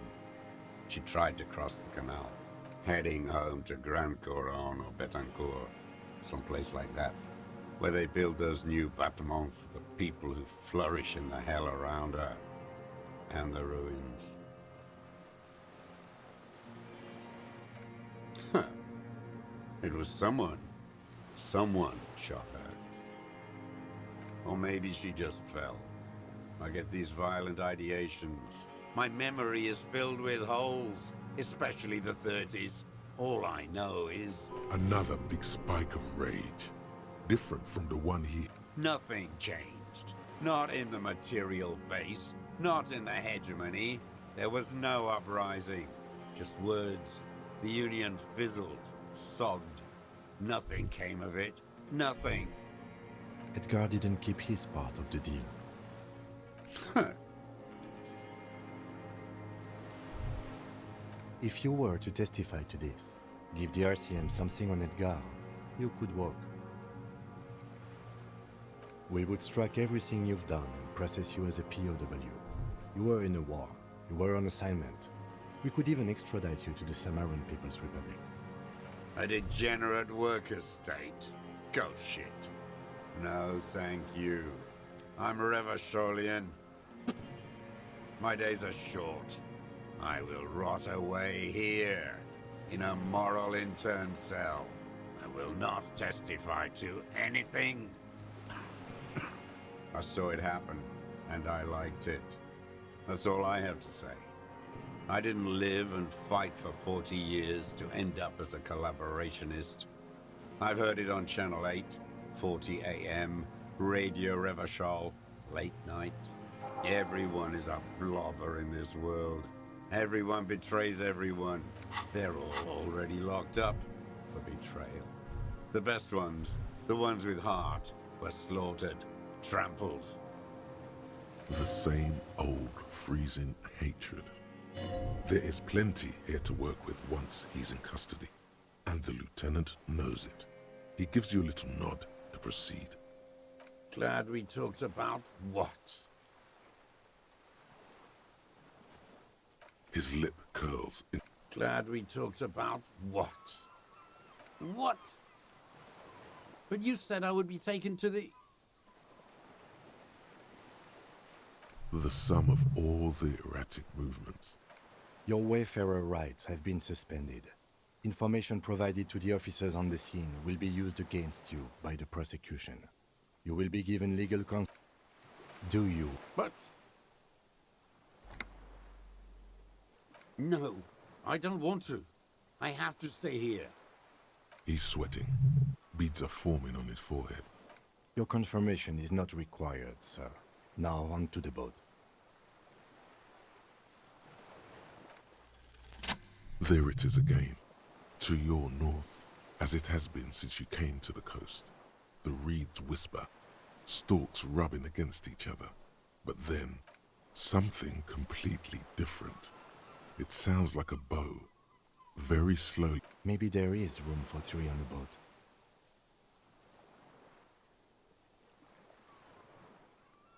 What? What are you talking about? Your skin crawls.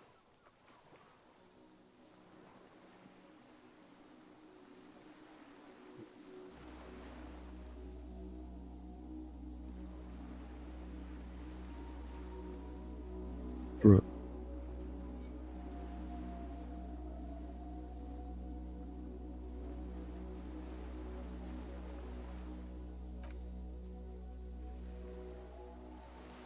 A delicate tangle of arms and legs unfolds from the reeds, limb by limb, to then just stand there, move. It's still there. And What are you talking about? There's nothing there. the stick insect is over 3 meters tall. It looks straight at you with its tiny pinprick eyes and its grotesquely small head. You feel your legs shaking under you and your gun hand move to your holster, but you don't have a gun. Tell me what you see, damn it. I can't... I can see it. 4 simple words, thank God. If you can see, then you're not insane. But that means it's really there, spinning slowly, in absolute silence. Its limbs long and slender. Be very, very careful.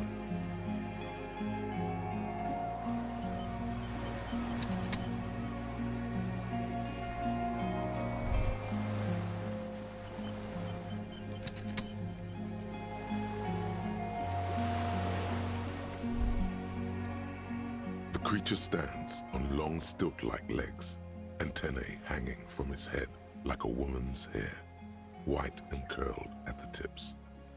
It is no more than 5 steps away from you. The segmented antennae move with apprehension, searching for something that's not there. Reed-like tufts stick out of its joints. As the insect moves its forearms, it produces a faint hiss, like a reel-to-reel machine spinning after the tape breaks.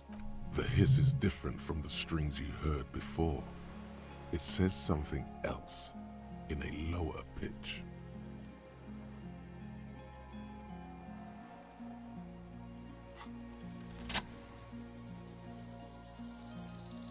Slowly, with your breath held, you take 2 small steps toward the phasmid.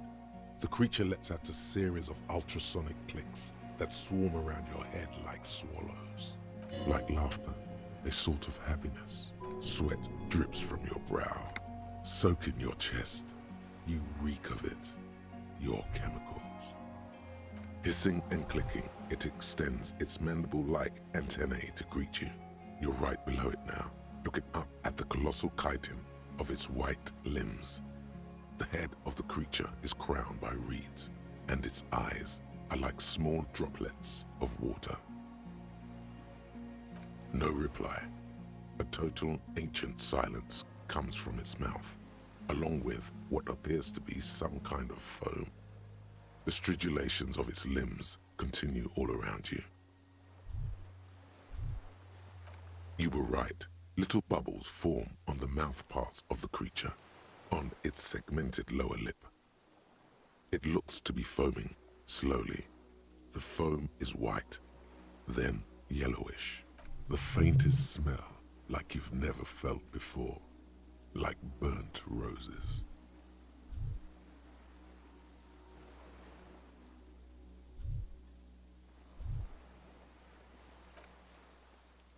Careful. It may be poisonous. The foam slowly turns a darker shade, like burnt caramel, as the insect moves its mouth parts, masticating. The little bubbles begin to burst, one by one, letting out that same smell, like summer burning.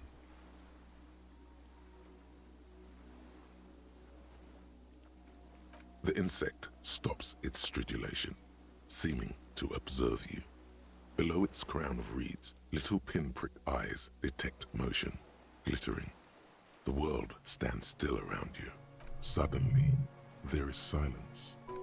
No, stop. Be afraid.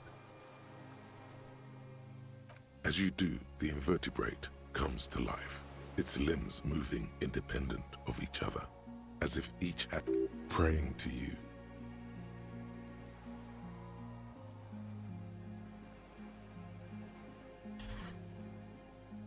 Unwittingly, the insect continues its stridulations. As it moves, perhaps it is preparing to eat its god. Okay. There is no change in the insect's motion while it's being aimed by the camera. It remains fixated on you. In 3. If it moves, you jump back. I'll shoot. Here we go. 3. The shrill flash of the camera cuts the air like the blade of a sword. The phasmid freezes in its bright light. Head turned toward the lieutenant. Hypnotized by the flash, it stands frozen before you.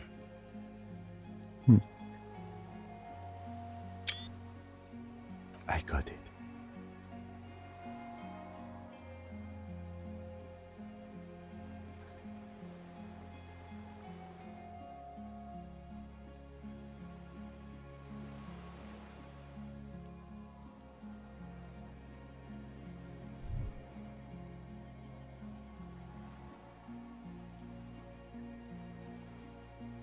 The limb before you is incredibly light, like eggshell. It's much lighter than a reed. You feel a soft push could tip the creature over. Its hollow exoskeleton collapsing. Warning.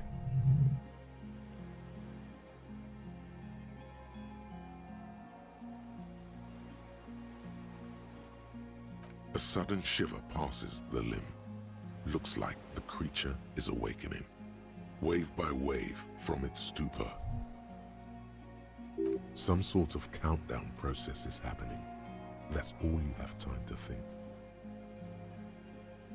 The antennae hang from a great height. With your hand shaking, you barely touch the tip of the left whisker. On contact, the chitin curls into a spiral, like the tip of a poison ivy. Its touch on your fingertip feels cold. It is surprisingly delicate, the curly end of the whisker, like a young vine. It's even a bit wet. Be careful, detective. It's moving. You were right. It glistens with some kind of moisture. The creature in front of you stays frozen.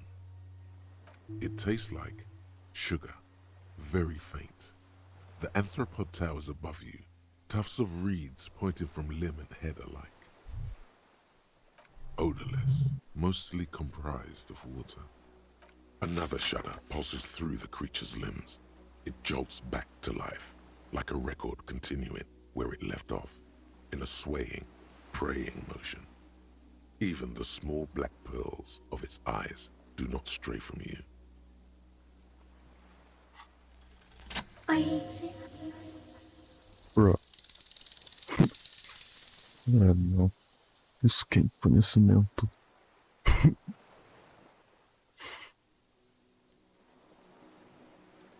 I am an unknown species of the order Phantasmadia, endemic to the Insulindian Insula. For the last 350 years, I have hidden in plain sight, masquerading as the reeds, molding, cloning myself, unfolding at night to play with trash bins and boys. It may have unknown, dangerous biochemical characteristics that help it maintain its camouflage. No one believed I exist. Almost no one. Until you came, detective. Dripping of blood that smells like strawberries. Across the calm sea. The first in 1,000 years. I have stayed hidden through 4 forms of government and 2 scientific revolutions until I was accidentally discovered by a detective of the citizen militia in Reverchot, district of Martinaise. Yes, I do not have a star to display, so I use a neurodegenerative element to aid in camouflage. Do not worry, it is only destructive over long periods of time. The deserter. He's been here for a long time.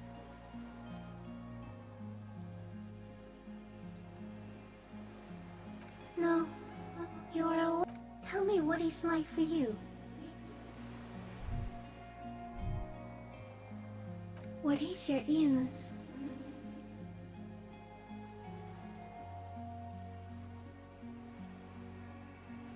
I smelled it as soon as you stepped on the island.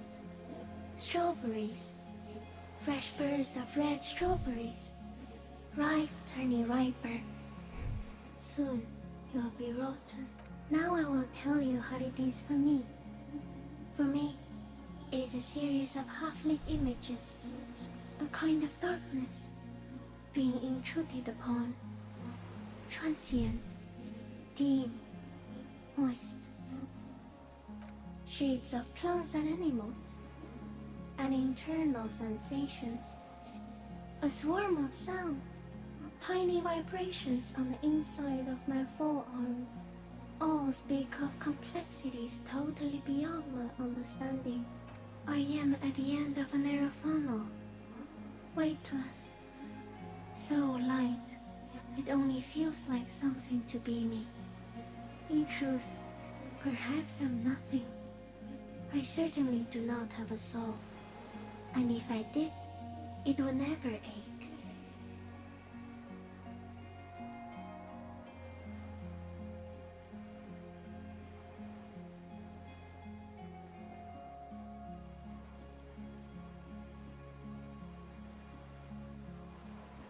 Are you sure? Sometimes, when molting, I will grow a lost limb. One time something went wrong, and a small leg replaced the missing antenna.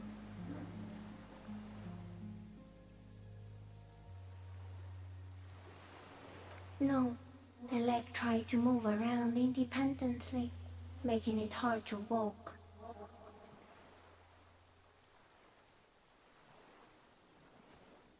Yes, thankfully someone ate it. The next time I molded, I grew an antenna again. Not even the birds know that. Not even the water lily.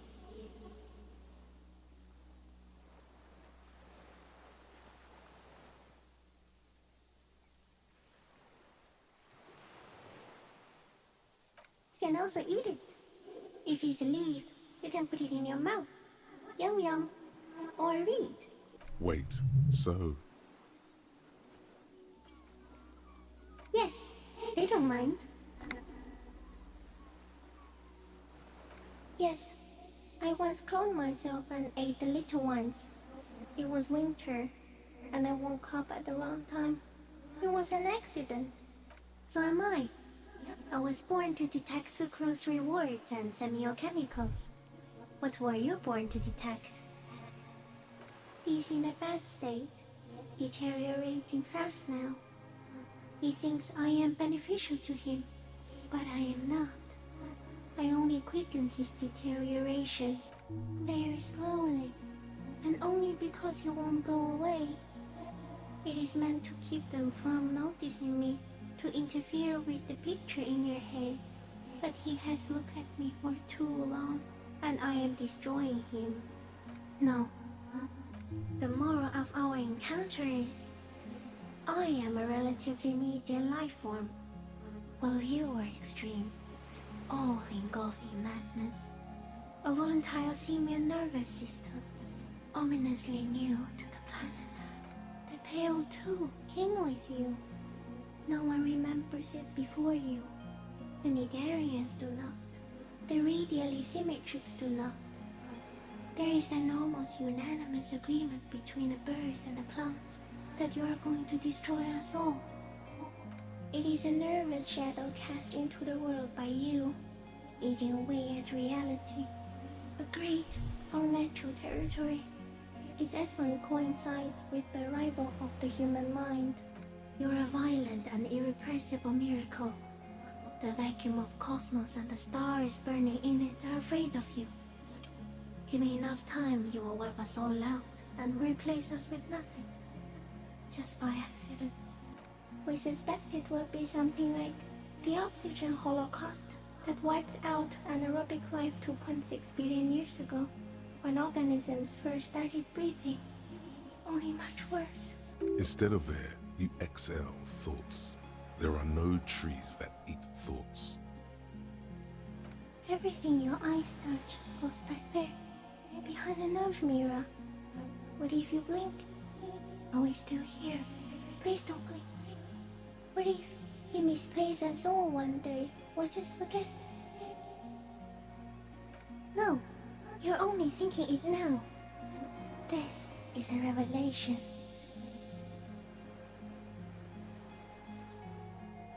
So it is already happening. Soon, one of you will close your eyes and open them to see that none of them. It doesn't look like that, no. You're just staring at it.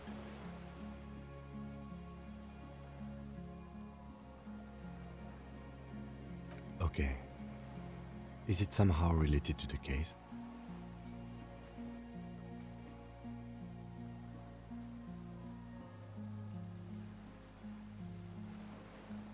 I think you should back away from the unstudied species now.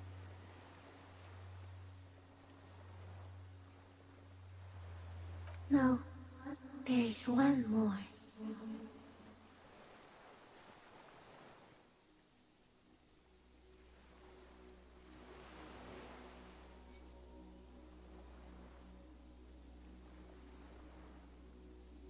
Thank you. I also have one more thing to say to you before you go. That woman, turn from the ruin. Turn and go forward. For all mankind. You cannot lie to me. Behind you, it smells of fires.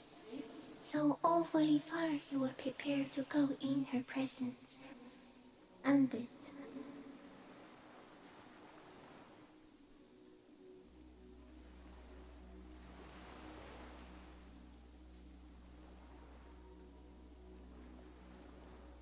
She was hell on Earth. It doesn't take a 3-meter stick insect to tell you that. As you're turning away, the phasmid mirrors your movements, stepping on the water, the long limbs carrying its feather weight without breaking its surface.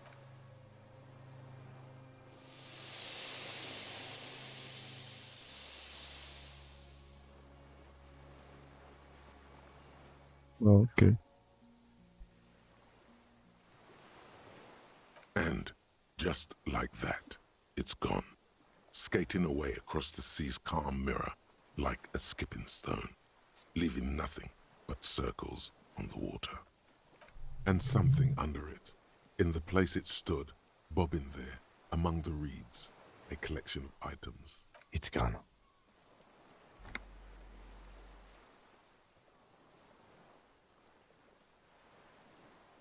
Looks like a nest of some sort. We should have a look. Apparently, yes, like a water strider. Only, I've never seen anything like that in my life.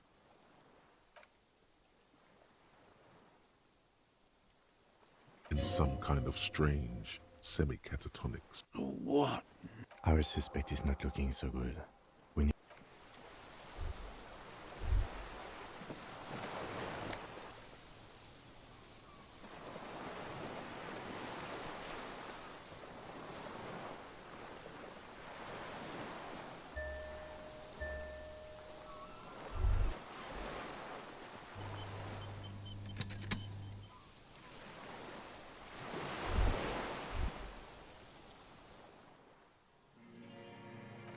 Something is very wrong with him now.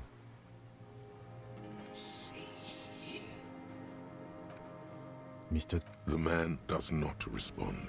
He keeps staring, black eyes glazed over and bulging from their sockets, his gap-toothed mouth shaking.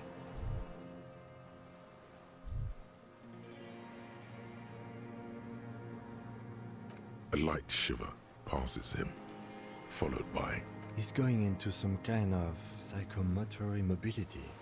The good news is, this solves our transport. the trembling mouth. Between this and the broken tire he's used for a boat, I think it's safe to leave him here, while we go and get help. It will need to be medical first, I'm afraid. He stares into the reeds. Your words don't stir anything in him. Perhaps you should. Nothing. The last embers have gone out. If Kuno kicked it into the sea, as he said he did, the ebb would put it back here. This makes sense. Mr. Dross could have picked it up. Or the Phasmid even. If it did, this is incredible. I lost. He turns his eyes to the reeds again, as he's done so many times. He lost the scope. Then it somehow made its way over there. With the help of a Magpie Phasmid. This sight is a T9, Mr. Dross. Was it attached to the rifle when you made the shot? Silence. You've gotten all you will out of this poor bee. The plastic cape flaps around his face in a gust of wind. His back is slouched and his mouth open. The blacks of his eyes are receding. His pupils are returning to normal. The strength is all gone out of him. Just frail old bones in a sack of tracksuit trousers and a windbreaker. Old age and shock.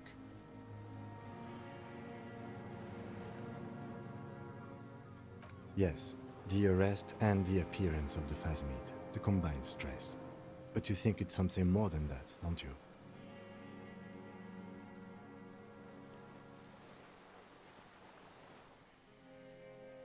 You should be more careful, Detective. Are you sure it wasn't having an effect on you?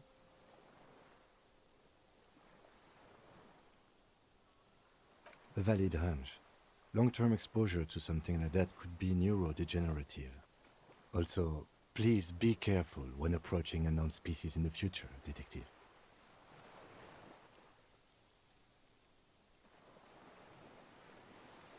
That could be part of the shock. But you're right, something is off here. No response. Then how did we see it? Oh, you mean, whatever does this, does it over time? Teenagers, kids, drunks, sightings are brief, and hence not credible. But anyone who spends a long time with it. Mr. Dross, have you ever seen a stick insect pretending to be the reeds? The doctors will have to look at this. I hope your station has better medical personnel than 57. This is a little advanced for a nurse. You mean pheromonal?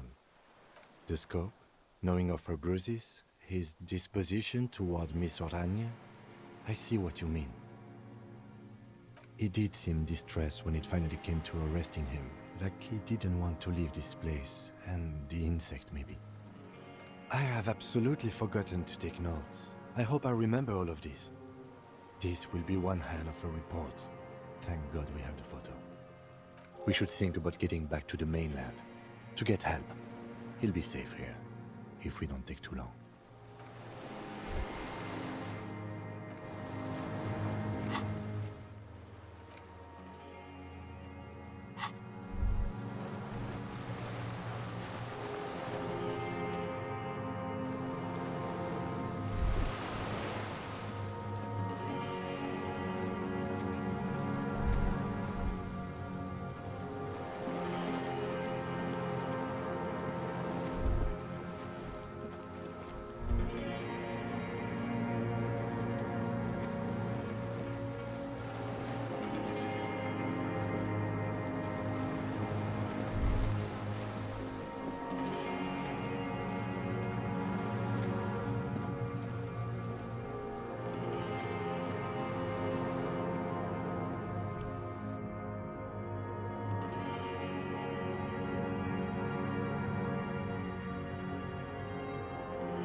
The skiff is swaying. Let's. We are done here. The skiff rocks gently under your weight as you get in. The ride back is uneventful and quiet, but for the sound of conversation on the water, there is someone inland waiting for you. Two men and a woman stand on the concrete square of a nameless village, looking at a small yellow boat as it draws closer. The sea is calm. You reach the jetty and climb out of the skiff.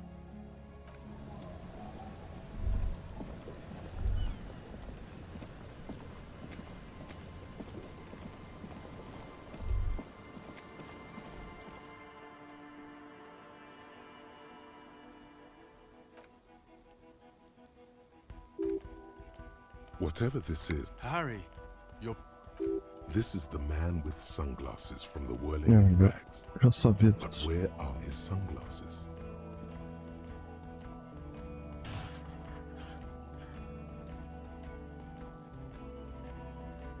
bothered by it? Harry, you look like you need a fucking organ transplant. Fuck it. let's not get into that. We're not forgetting about anything. Look at you. Hello, I'm Trent Heilerstein. I believe we've met on several occasions. I'm your goddamn partner, Jean Vicomar. And this is your special task force. Or what's left of it. Special Consultant Trant Heidelstam, Patrol Officer Judith Minot. We've come to scrape. Hi.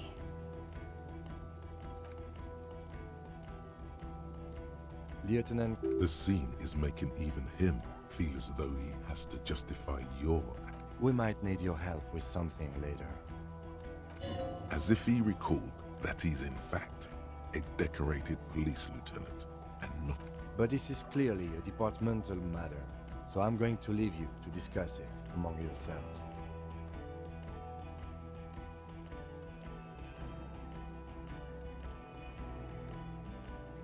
It's good to meet you, Lieutenant Kitsuhagi. Letting the lieutenant know he shouldn't feel embarrassed over the shitstorm that's about to befall you. Ari, we want to help you. Trant, I believe this is where you come in? This is the horse-faced woman. I don't know why you named her that, but it was beyond idiotic. You should never address her using those words again. I don't quite know what I'm doing here. I was asked to participate as an expert. I think I need to manage your expectations a little. I'm at best an enthusiast in cognitive science. My background is in something else entirely. I engage in neurology on a merely theoretical level. In fact, I should probably get going. No, Trant. It's too late. You're part of this shit now. What have you got to say for yourself, shit kid? What does he have to say for himself? He left you to catch the bullets.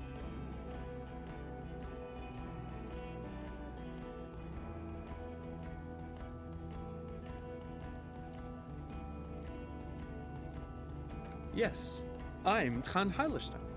I never said I wasn't Trant Heilerstein.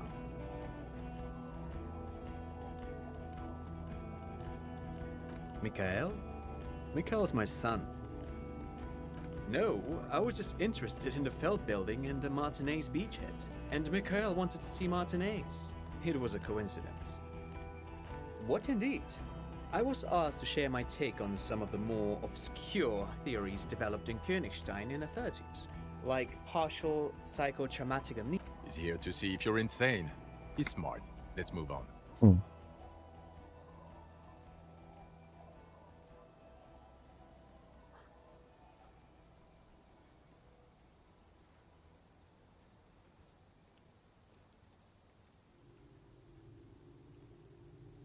The cafeteria manager you fucked over told us where you went.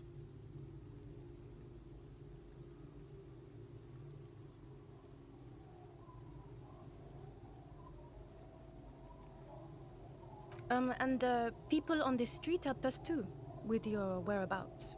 You're a legend among the drunks, Harry. A legendary local drunk. Yeah, Major Crimes Unit, under Lieutenant Dubois and Vicomar. Ring any bells? Refresh your memory? It's a goddamn Major Crimes Unit. There's you, me, Jude, Trant fucking Heidelstam, and Guillaume Bevy. I'm technically just a civilian advisor. Fuck you. You're part of this shit show. Oh, that's an interesting story, actually. Guillaume Bevy is a police reporter who joined our team. He was really good. Then he left, because he lost faith in your ability to lead the unit. Other people have left too. Good, smart people. People we won't get back. Only me and this really patient patrol officer are still here. Is this Guillaume Bevy blonde and partial to sunglasses? See? There! He's getting it.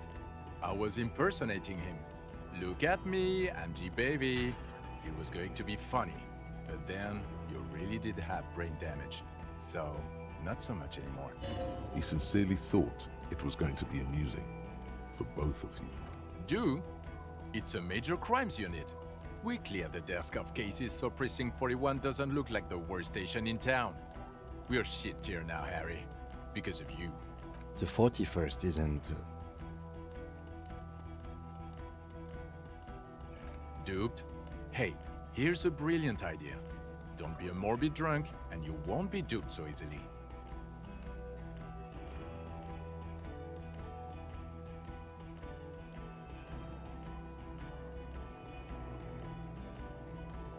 No, everyone's just a brilliant master of disguises.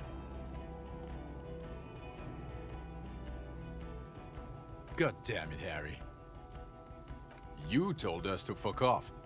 You said we are cramping your style. You're detective god. Fuck everything. All will burn. Detect or die.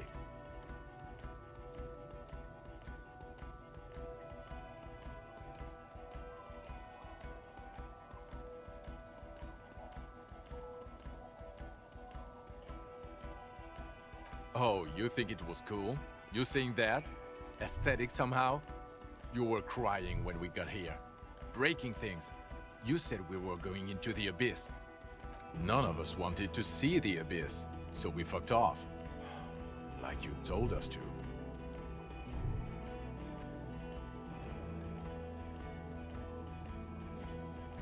The bells aren't ringing because you have brain damage. Trant, this is where you come in. How bad is it? Well, he doesn't have visible tremors, he talks without slurring, he can drive a boat, he's standing, reasoning. All good signs, but complete retrograde amnesia, episodic and... Meaning, you forgot both who you are and the definitions of money, Isola, pound, and so on. As displayed in the station call, our interactions with him, and I don't want to be a snitch, but also mine with him before when Harry did not seem to know who I was. It's all very interesting. Interesting? Yes, interesting. I have my theories, but I would like to hear Harry's thoughts first. Harry, what do you think happened to you? Neurologically, psychologically, and why not socioeconomically?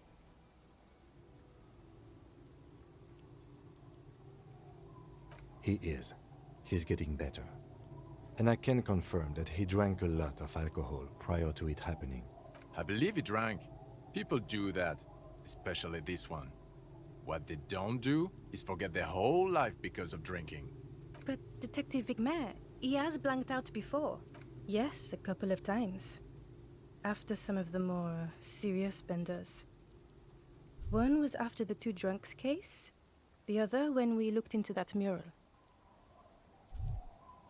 Interesting. So at first he dipped his toes into it, prepared.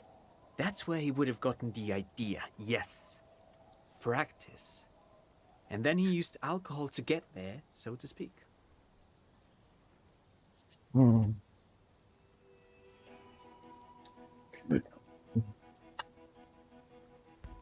Okay.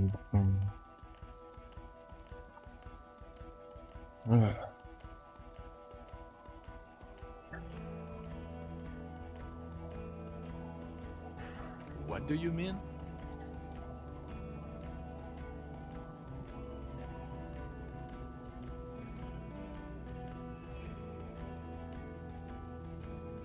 Well, here's my theory. What if this is an absolutely normal reaction to the world we're living in? What if this is not a significant anomaly at all? Something to be explained, approached as a defect? Look at the sensory input here. Look at the ruins, the neon. Listen to the radio, the multitudes, the people. Live here for 40 years. As a police detective, he's like a magnetic reader on the world team, to borrow a known metaphor. Harry's been pushed flat against it. Total input. Hardwired to the free market. He just needed for its end.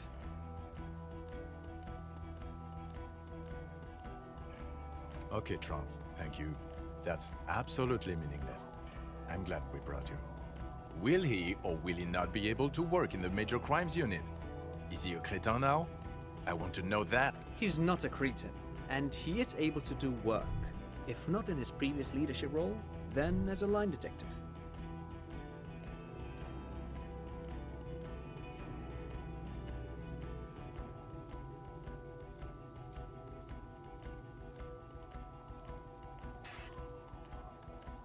No one even mentioned that.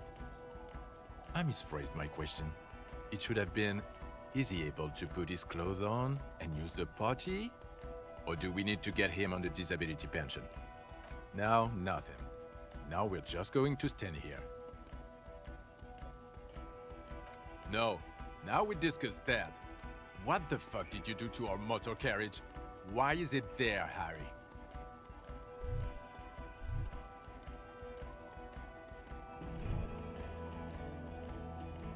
Hmm?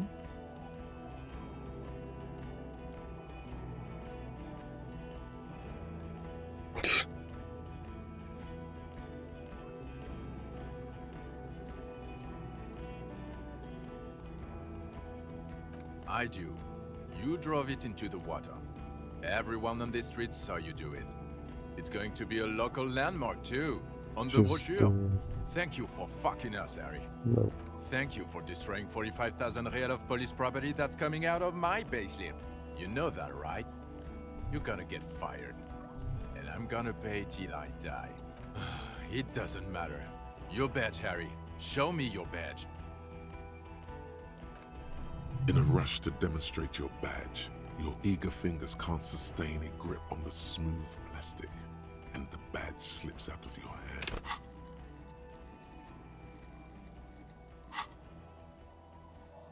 Oh, no, fun.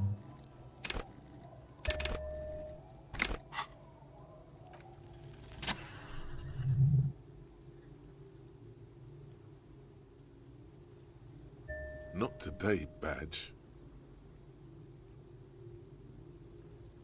And your gun?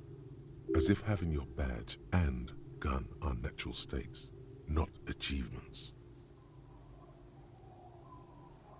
Upgraded it? I don't care about your weapon mania, Harry. I only care about your official sidearm, which you lost. I don't care. Where is the gun? I knew it. This isn't cause for Oh, I would say it's very bad. You're drunk like a bum, Harry. Please put the stolen rifle away before you kill someone.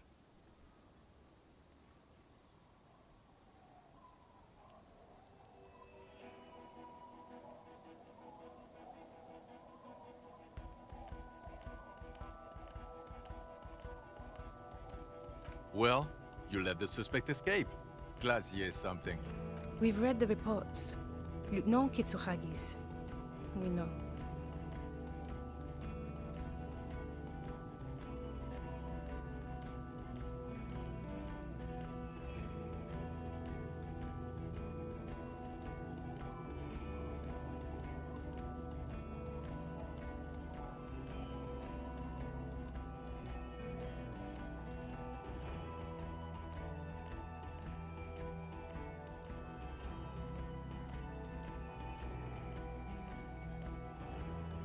Oh, well, if she was specially trained. I'm not even gonna get into the other suspect who also escaped.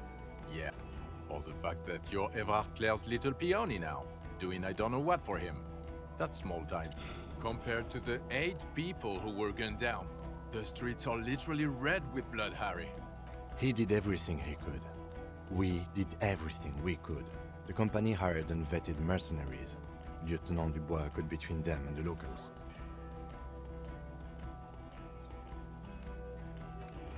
He did so at considerable risk to his own life. He was shot and survived only because of his armor. We stopped an execution, not a negotiation. The loss of life was minimal compared to what it could have been.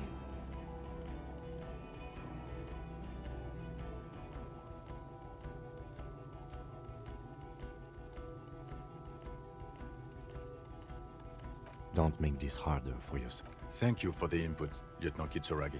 I didn't mean to suggest you didn't handle the situation.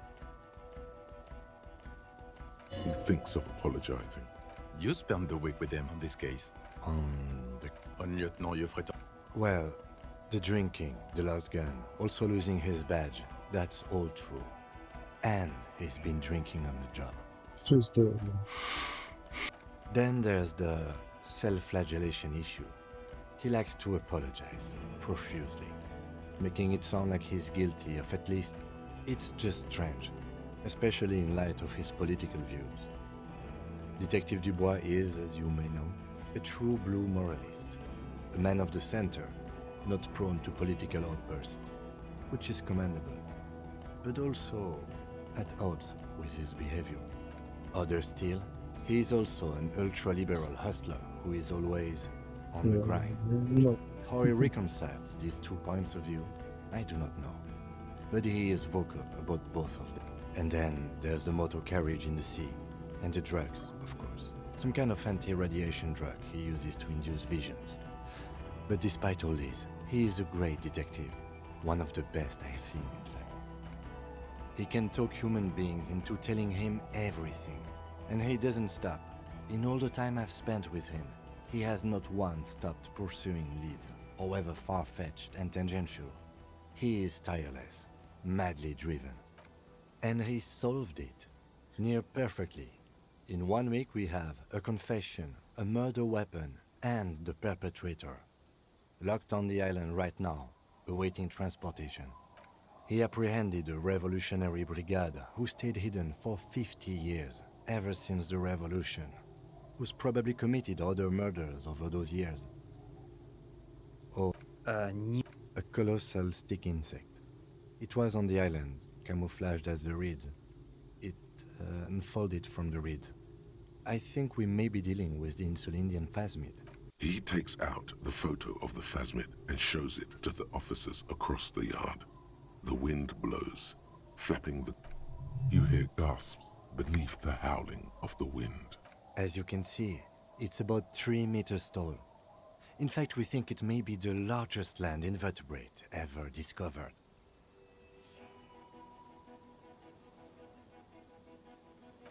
Fucking hell is that?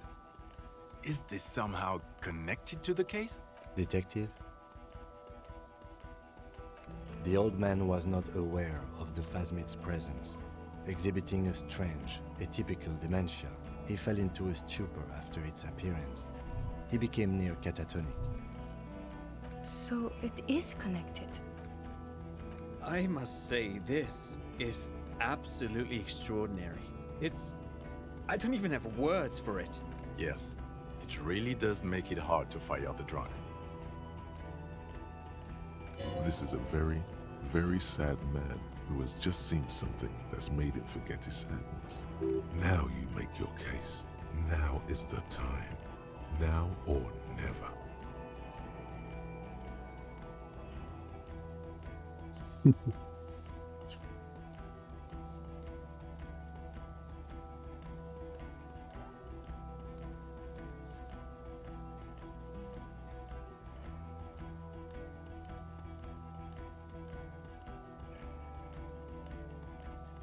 Lilianovich. A revolutionary matronym.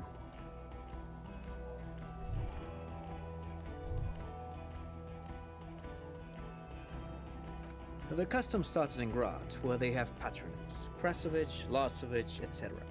The revolutionaries saw this as a chauvinist atavism, so they used matronyms, derived from the mother's name instead.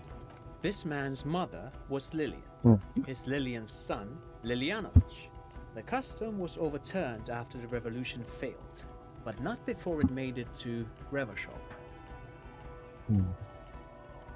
So, it is what a soldier of the ICM would be called. Thank you, Trout. Thank you for that piece of cultural theory. You said you have a motive? Of course, excuse me, I just thought it was noteworthy.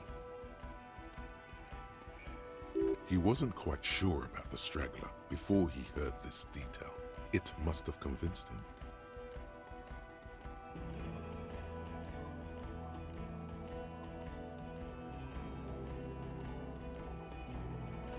No, detective. We have... Take the advice. Aquanex. Bom. Vamos lá. Diria que talvez. And it worked? Yes, until we stopped it. He saw the mercenary as an ennemi combattant. There's plenty for prosecution to pick from, as far as motive is concerned. Also, We have a sniper's nest with full view of the room in which the mercenary died, right on the island, and 2 officers on the scene that Mr. Dross confessed to. It's a clean win.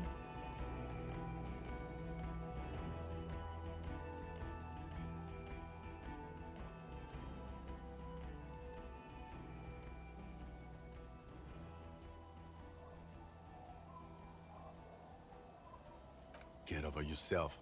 You're not a perfectionist. You're a cop, and you did a good job. With a lot of help from Lieutenant Kitsuragi. And none of this can hide the smell of booze on the wind. God damn it. It is bad. Even you can smell it.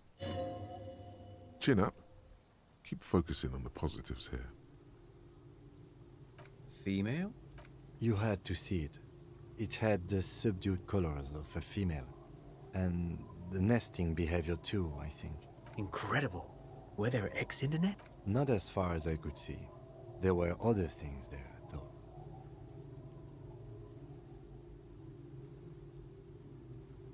Actually, you know, this would indicate it was a male.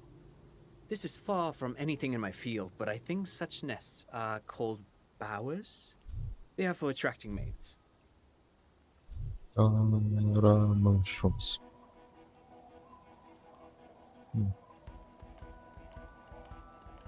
Of course, as I said, I'm only guessing. I didn't see it. It must be robust if it can move a whole helmet with its limbs.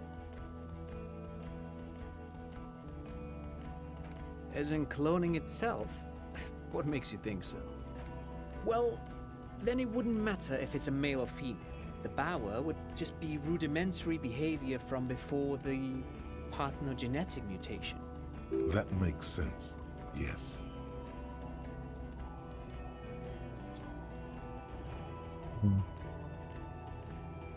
Very interesting. Such organisms are extremely vulnerable to disease. A single strain of bacteria could wipe out the whole species.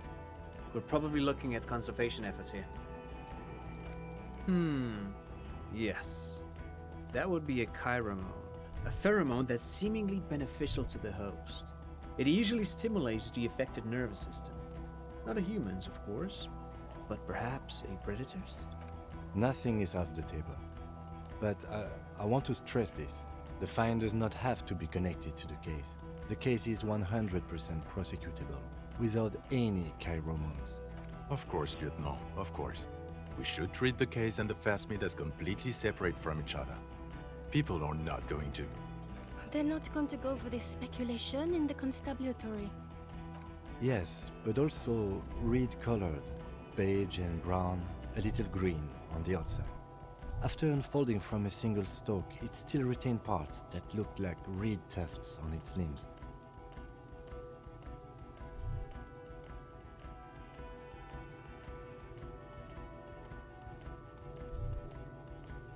Incredible. The PR value of this is exceptional. Carp discovers new species. Maybe even discovers the Insulindian phasmid. No, that's too much. This would really help with some of the problems we've been having. Absolutely, this is great. This does not say vigilante murderers to me at all. This says science, news, human interest.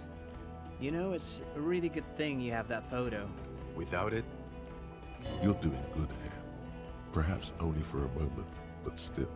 Quit while you're ahead, or no.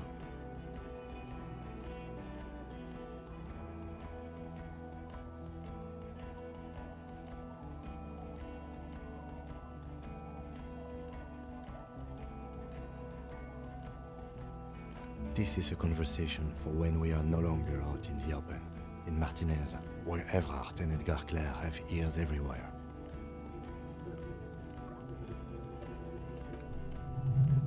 And eyes, too. Your return from the island must not have gone unnoticed. understood, of course.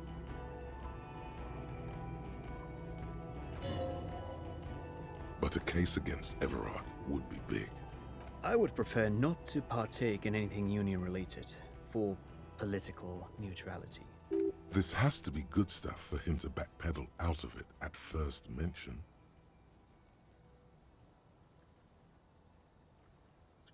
Yes, yes. fallen through a gap in the boardwalk, drunk. The body was transported to Precinct 41, our morgue. I had Tilbrook and Mullins take care of funeral arrangements and family stuff. You're not the only cop in the world, Harry.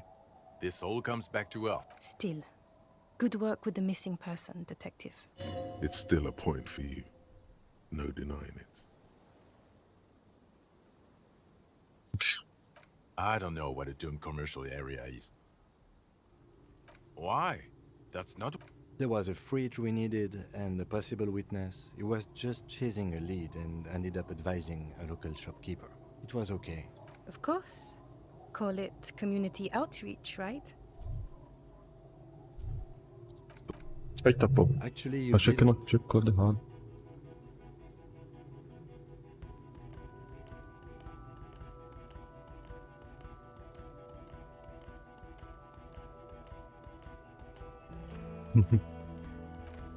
I told them a police raid will sweep the church in 2 days, which, by the way, it will. If they have Oh. any brains, they won't be producing in there. Alright.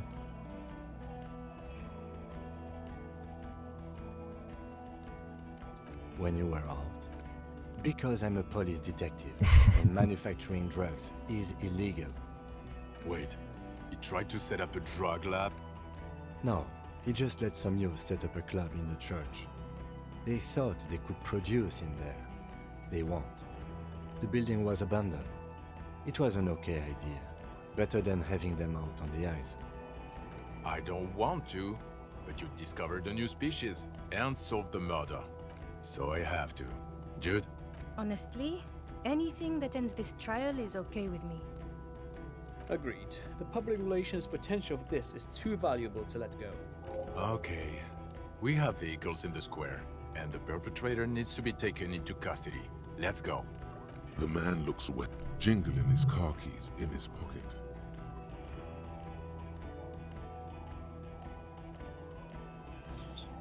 No. You're too unstable to work for a mob boss. You're suicidal, Harry. No mob boss would take you.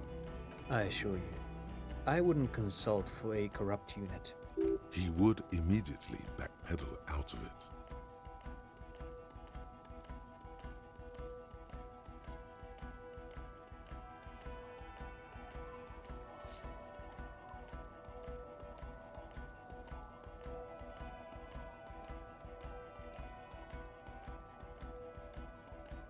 I told you it's not that bad.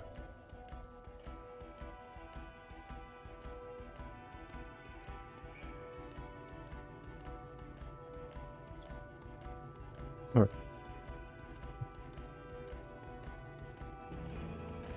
Us? We're the bloody murder station. Haven't you heard? We're the bad guys. No. That's not true. Jamrock is too big for one precinct. You are just understaffed, and everyone respects the 41st. You have Captain Price. Thank you, Lieutenant. You're being kind. It is an understaffed station, and the district is too big, which is why we need to... Get back to it. We left Torson and McLean to run the Sea Wing. It's not good. Mac the Torso Torson and Chester McLean. They're not fit to run a wing. Believe me. Things... They are damn iconic though, Torson and McLean. Yeah, not like us. Two clinically depressed old men. Where's the contrast here? We're garbage. God. There are 4 wings, Harry. A, B, C, and D. We're in C. It's made of losers and clock punchers. You and I reconceptualized it as a task force. It was a mistake. There's also a lot of outside help involved, not only me. Other losers too. He's anything but a loser, although he would like to be seen as one. It's cooler that way. Ptolemy Price? He's the son of the old Price, one of the founders of the RCM. He's one of the most highly regarded men in the force. You're lucky. Somewhere under the curved roof of a former silk factory, shaped like a ladybird with 2 chimneys, Police Captain Ptolemy Price sits behind a heavy wooden desk. Resident medic Nix Gottlieb pours him coffee. It's silent in the captain's office. They speak of change, the city, the tension on the streets. They speak of the events of April and the blood on the streets in May.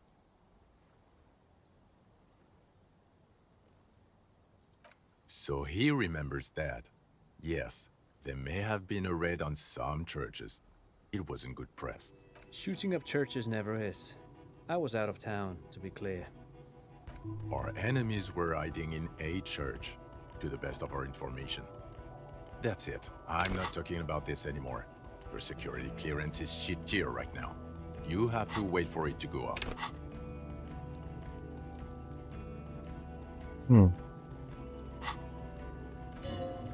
He means it. The RCM and its enemies will not be discussed on this coast. Your clearance will not go up while you're within earshot of the Union headquarters. Okay, it's not the bloody murder station. It's an old converted silk mill with green desk lamps and coffee corner. A lot of good people work there, hard, every day. Jamrock is the largest ghetto in Rivershore. Faubourg, technically, but it's divided into 11 districts. Jamrock only has us. The press will blow over. Jamrock is lucky to have you, and it's often considered to be the greatest of the districts. You're lucky to have it. Thank you again, Lieutenant. It's not a mystery. Some chick fucked you over. Also, you were drunk. You really went with it too. Really maximized the damage. Dora something. Dora Ingelund? Yeah, you mentioned her name. Not Dora Dubois. Something like that. Hafvasan. No one is married anymore. This is Revachol. God, I don't know. 6 years ago? She was way before my time. 6 years and you haven't gotten over it. What the hell is wrong with you? No, it was 6. Like ancient. It's an old man thing. 2 old years equals 1 normal year. That and Dora Ingelund really tore you a new one. A big one.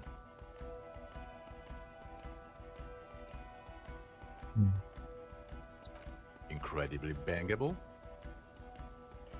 She was extremely fuckable, Harry. Gorgeous. Snow Welkin. Blonde Welkin. Pain Welkin. I've only seen a picture, but it's obvious you formed a real spiritual connect. Look, the sun is about to go down. It's time to go. I think she taught What? in the Académie des Arts, east of the river. Way east. Hard to say which came first, the middle-class chick or the drink. Egg in the... My point is, you need to see a psychiatrist about this shit. Not a psychologist. Several degrees harder. Is there something harder than a psychiatrist? A forensic psychiatrist? Good talk to that.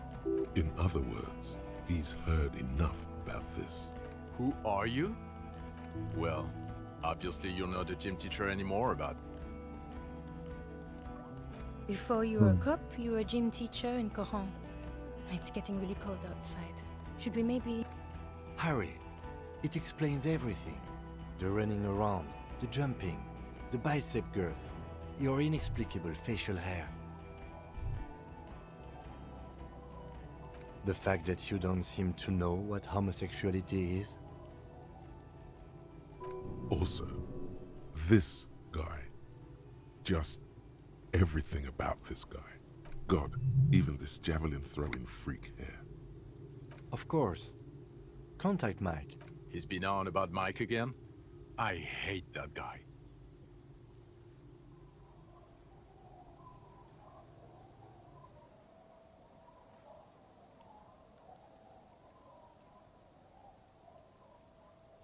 Oh, you don't say. Does he also vault an impassable gulf of finance and privilege? It is getting cold out. In your 20s or late 20s, you've really let yourself go since then. Yes, you taught gym in Coron. I believe that's the term. Taught gym at a high school. You were a high school gym teacher. The smell of sweat and glue. The worn floorboards. High school.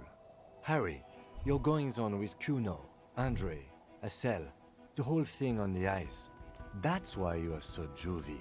His smirk suggests barely contained laughter. No. The regular. You found some chick. She inspired you to fight the big fight. You, every morning, walking from Voyager Road to teach gym. She, leaving for the academy with her spring coat on. the air filled with the smell of smoke and raspberries, and incredible hope. An ocean full of hope. I knew it. I knew no normal human being can run like that. He's an honest-to-God gym teacher. Who is Lena? She lives at 1113 Tabernacle Road. Tabernacle? It's on the way over. Near where you live on Perdition. Fine, if we're gonna drop you off anyway.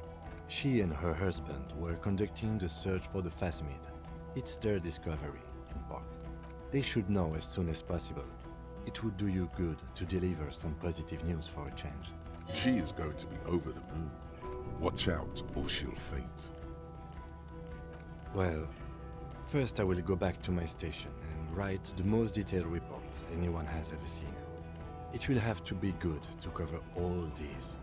Then I will have a serious talk with my captain. Detective, we just stopped a small-scale war. Something is happening to Revachol. I don't know what yet, but it's going to be a hard spring for the RCM. We need to get ready, infiltrate, investigate. Talk to Captain Price? I'd rather not ruffle the feathers of two captains with my doom-mongering. Work with Price? Would fit him. And crazy enough. Can take the stress.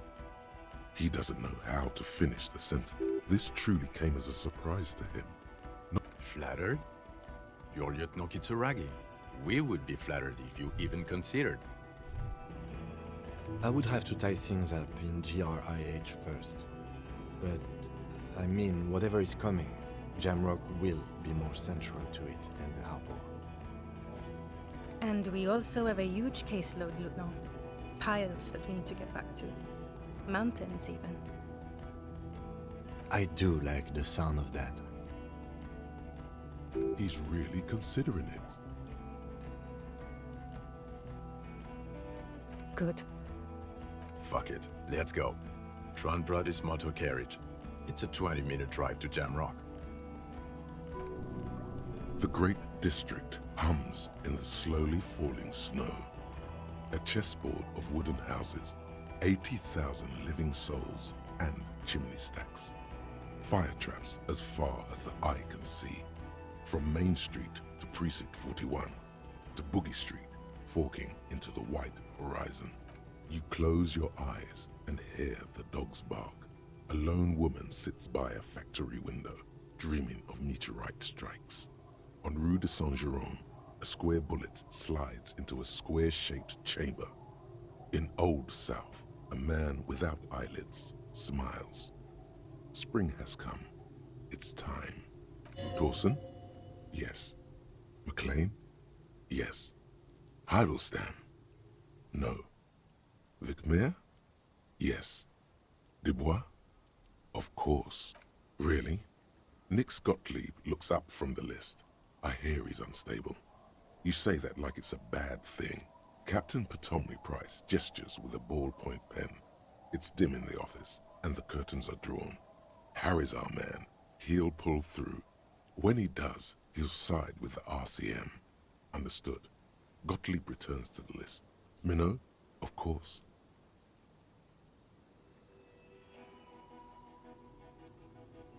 Mhm.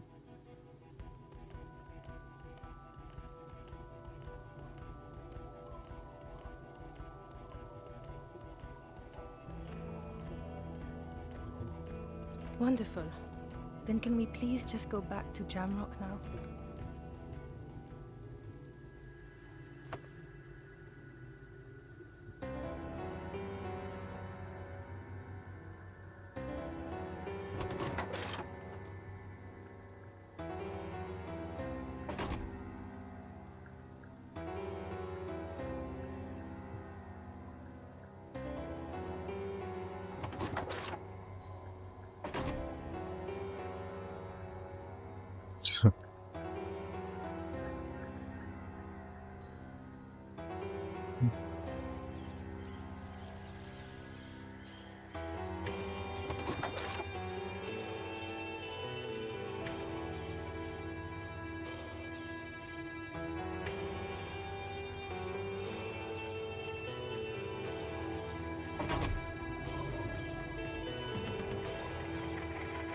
It's over. Oh, we're low.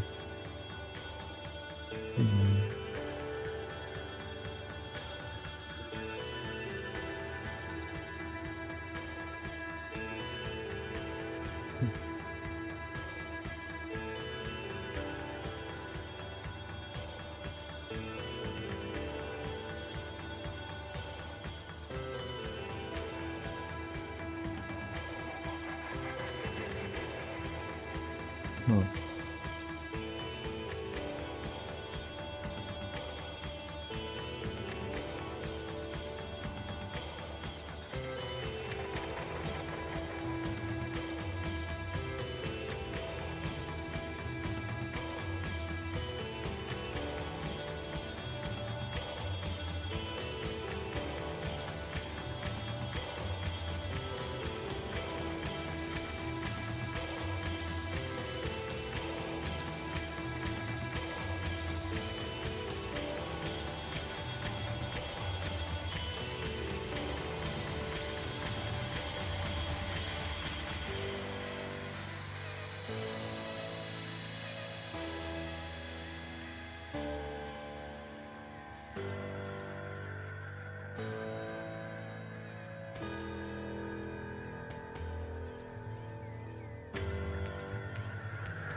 Hmm.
Ah.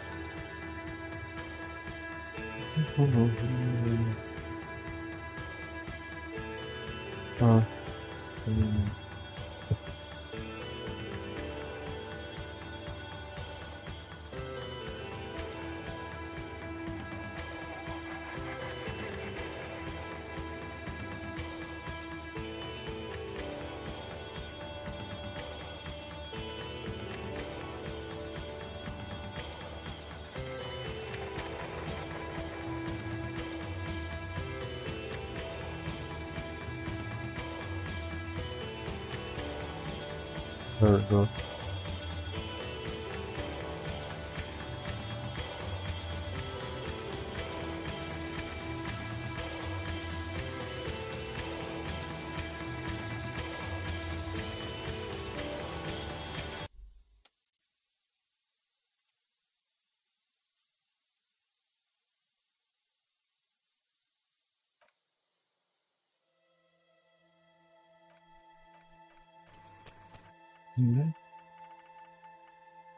Oh well.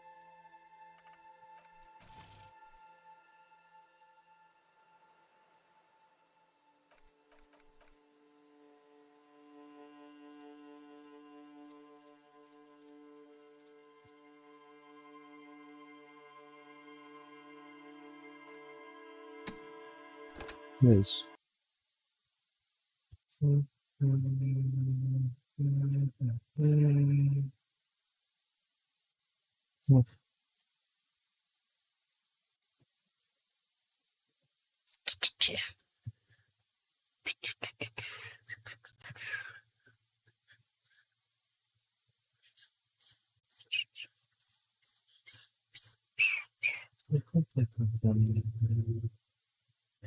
Come on.